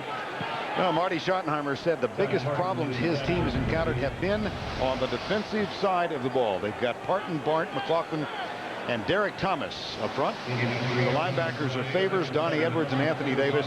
In the secondary, Dale Carter on the inactive list today with an injury. His place taken by Mark McMillan. It's Hasty, Woods, and Tongue to complete that 4. And again, you see the CBS 1st down marker to the left. Here's Wilson's second pass out to Tim Brown. 92 games in a row. Brown fumbles, but it goes out of bounds. Mark McMillan with the hit. And Brown. Well, just a smart play here by Wade Wilson. He's getting the coverage is off. He sees it's off. He knows I go 1, 2, fake, go, throw. And then let Tim Brown, who runs as well after the catch as anybody in the league, but Mark McMillan put his helmet right there on the football. Look, McMillan head across the body right on the ball, and Raiders catch a break. That one going out of bounds. Raiders have had problems with fumbles this season. That's their 33rd of the year, but they get this one back. 1st down and 10. Brown in motion to the left side. Randy Jordan, number 28, who saw extensive action last week in a 7-point win in San Diego, gets his first carry. Young man who was a special team star, but because Kaufman is out, Jordan got a chance to play extensively last week. And what you're going to see out of Randy Jordan is a lot of what you just saw there. I know a lot of people out there don't know who Randy Jordan is, but he says, look, I'm getting my shot, and when I get the ball, I'm going to go. And there's a lot of young running backs out there that are getting shots as 1st and 2nd rounders that want to dance. There's no dancing to Randy Jordan. He just goes when they give it to him. Randy Jordan remains in the backfield with John Ritchie. On 2nd down, Wilson back, blitz coming. Donnie Edwards got him. Middle linebacker, that's the 2nd time Edwards is blitzed, and he drew a bead on Wade Wilson. Well, remember, these teams met in the first game. The Kansas City Chiefs defense had 10. That's 10 sacks. Look at Donnie Edwards go all the way around the game. No one can get him. Jordan, the halfback, was going to try to block him, but there's no way he'd get around that pile before Donnie Edwards get there for the sack. And Donnie Edwards is a player that I think personifies the type of defensive player Marty Schottenheimer wants on his team. He's smart and he doesn't make mistakes. 3rd and 14. Blitz coming again. Wilson Little crossing pattern. Tim Brown looks for a block from Ritchie, and they convert on 3rd and 14. Ron George trailing Tim Brown. They needed 14, and they got 17. Yeah, and one of the misconceptions of this Bill Walsh-style offense is you do it with dinks and dunks. Well, you get the ball to the receivers in dinks and dunks, but it's predicated on the yards after the catch and the skill level of your receivers. And when you got a receiver like Tim Brown catching the ball, right now starts Tim Brown time. Now Tim Brown can go back to being that great punt returner and get the ball down the field. Tim Brown gets a rest, a first down for Oakland on their first drive of the day. And here's Harvey Williams back in the lineup. He cracks the 15, gets down to the 14-yard line. Donnie Edwards with the stop. Again, Napoleon Kaufman inactive for the last 2 weeks. John Gruden telling us a couple of days ago his season is over. Right, he had the ankle back-to-back. He did it against Baltimore. Then he did it against Seattle here in Oakland. And then he did a groin. So that means Harvey Williams and Jordan have to share things. And, you know, when you look at it defensively from Kansas City standpoint, you're going to get it by committee. But really the key is this fullback, John Ritchie's a very good lead blocker. Jordan back in on 2nd and 9. Wilson goes deep in the corner for Brown. Got a touchdown.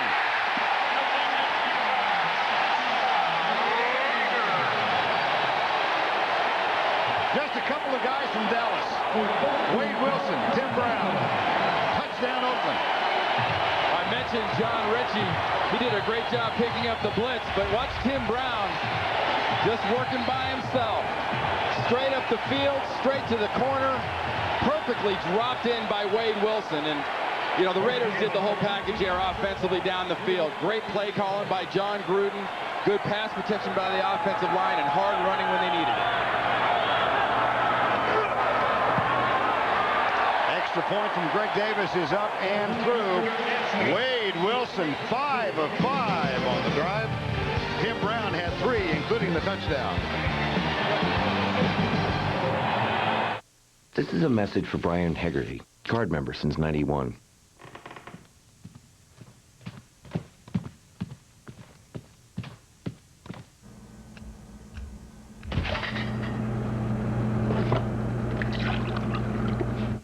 One reason to use your American Express card this holiday season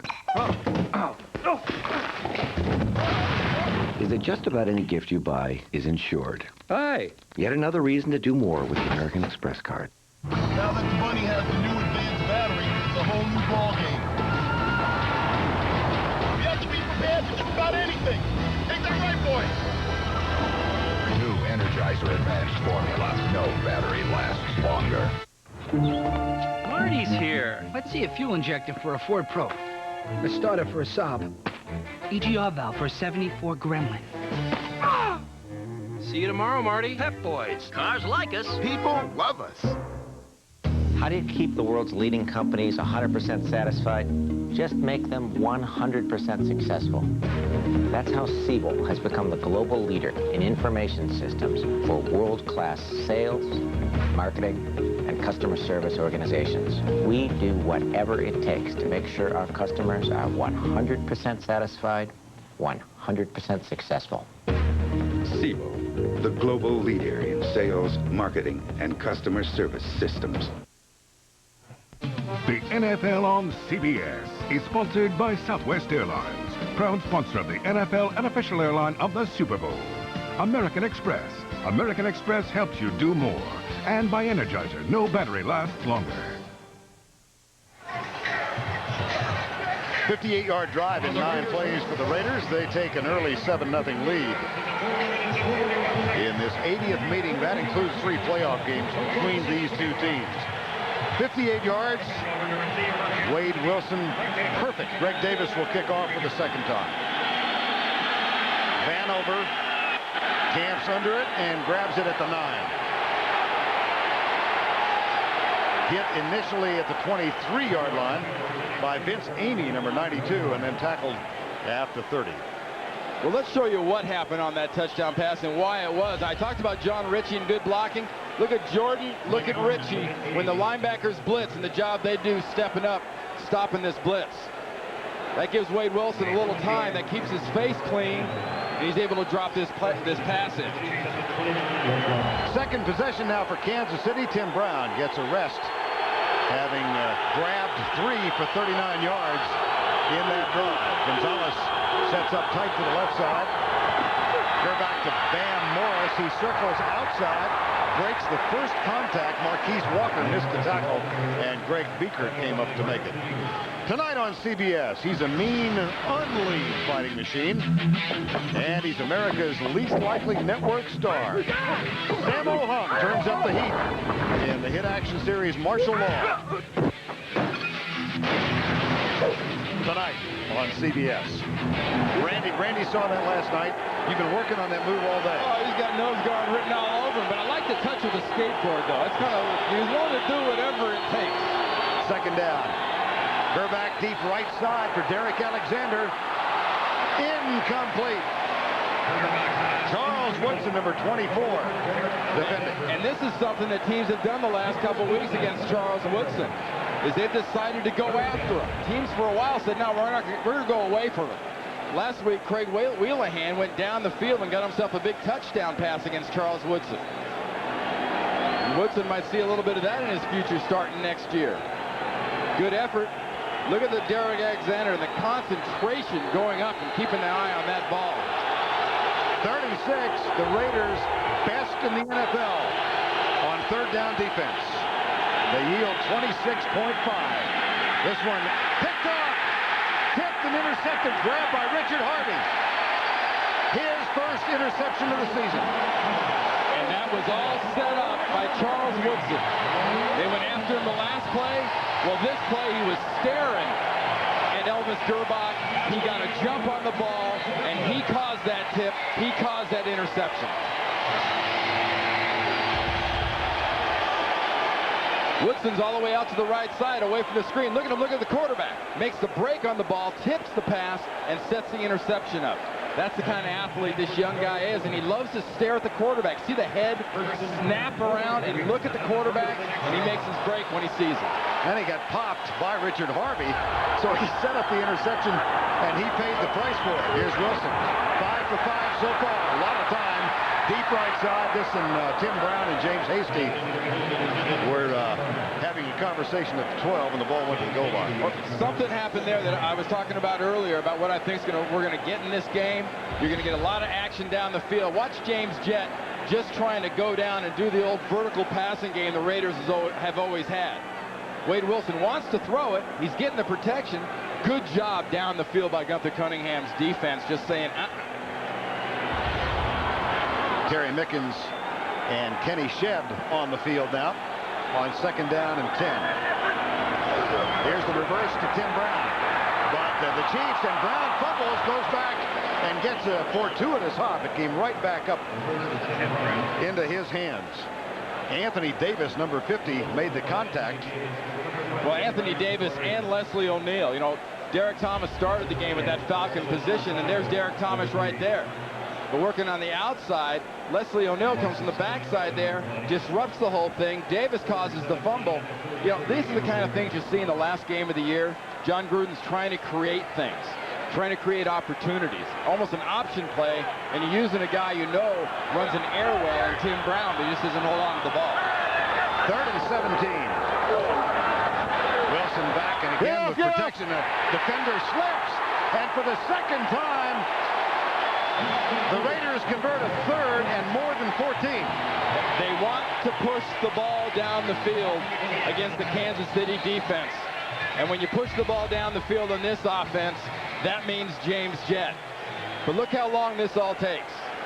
Look, move, find the quarterback. That means good pass protection. And when you're trying to defend a guy like James Jett, the last thing you do is let him get by you.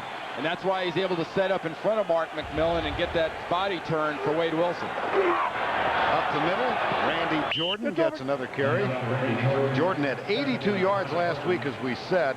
Started his career here in '93, was dropped and was out of football for a year, a couple of years in Jacksonville, and now back. Well, it's good to see somebody named Jordan working this time of year. Bada bing. Yeah, but you know, financially, I think the other Jordan is okay. He's okay. Hasn't had to quite struggle through his career as much as Randy Jordan has. Timeout, Raiders! 2nd down and 9. Play clock winding down, so Wade Wilson uses one of the Oakland timeouts. Raiders lead 7-0.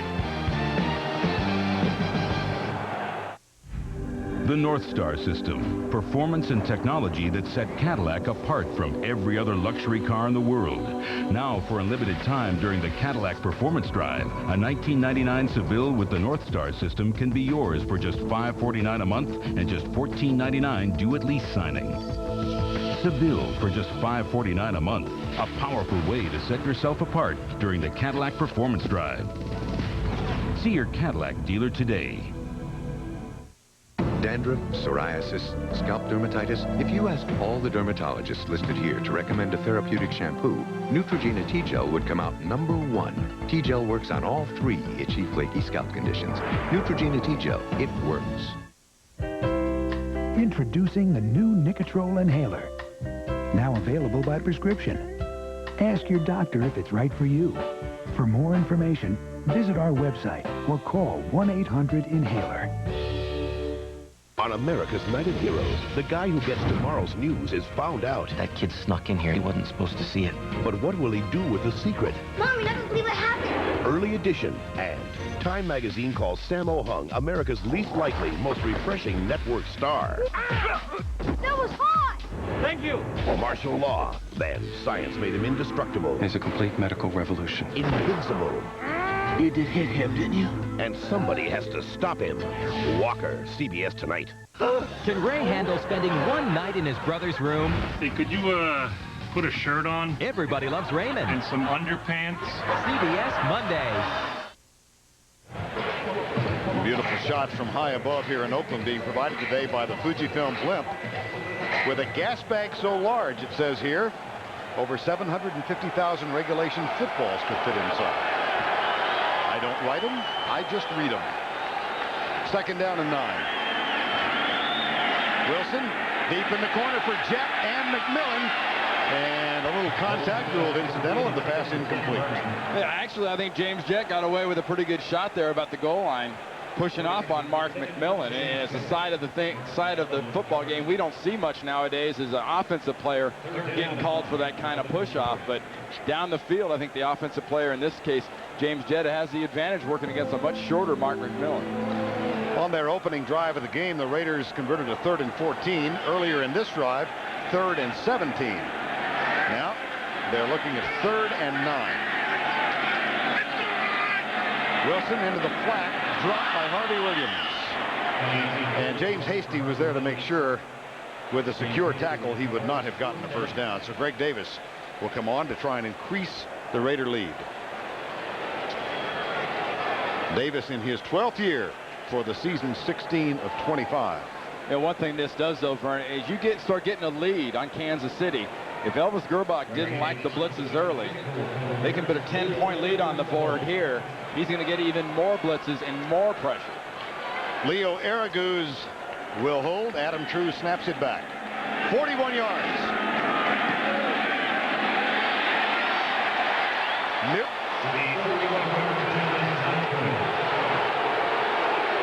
Davis unsuccessful from 41. Chiefs get the ball back as we play in Oakland.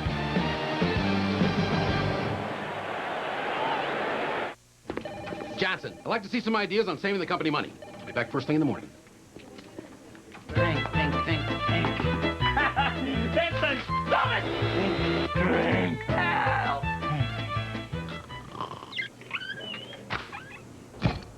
Well, Johnson, Staples. That'll save us a lot of money. You are a genius. For all the supplies you need at guaranteed low prices, it's Staples.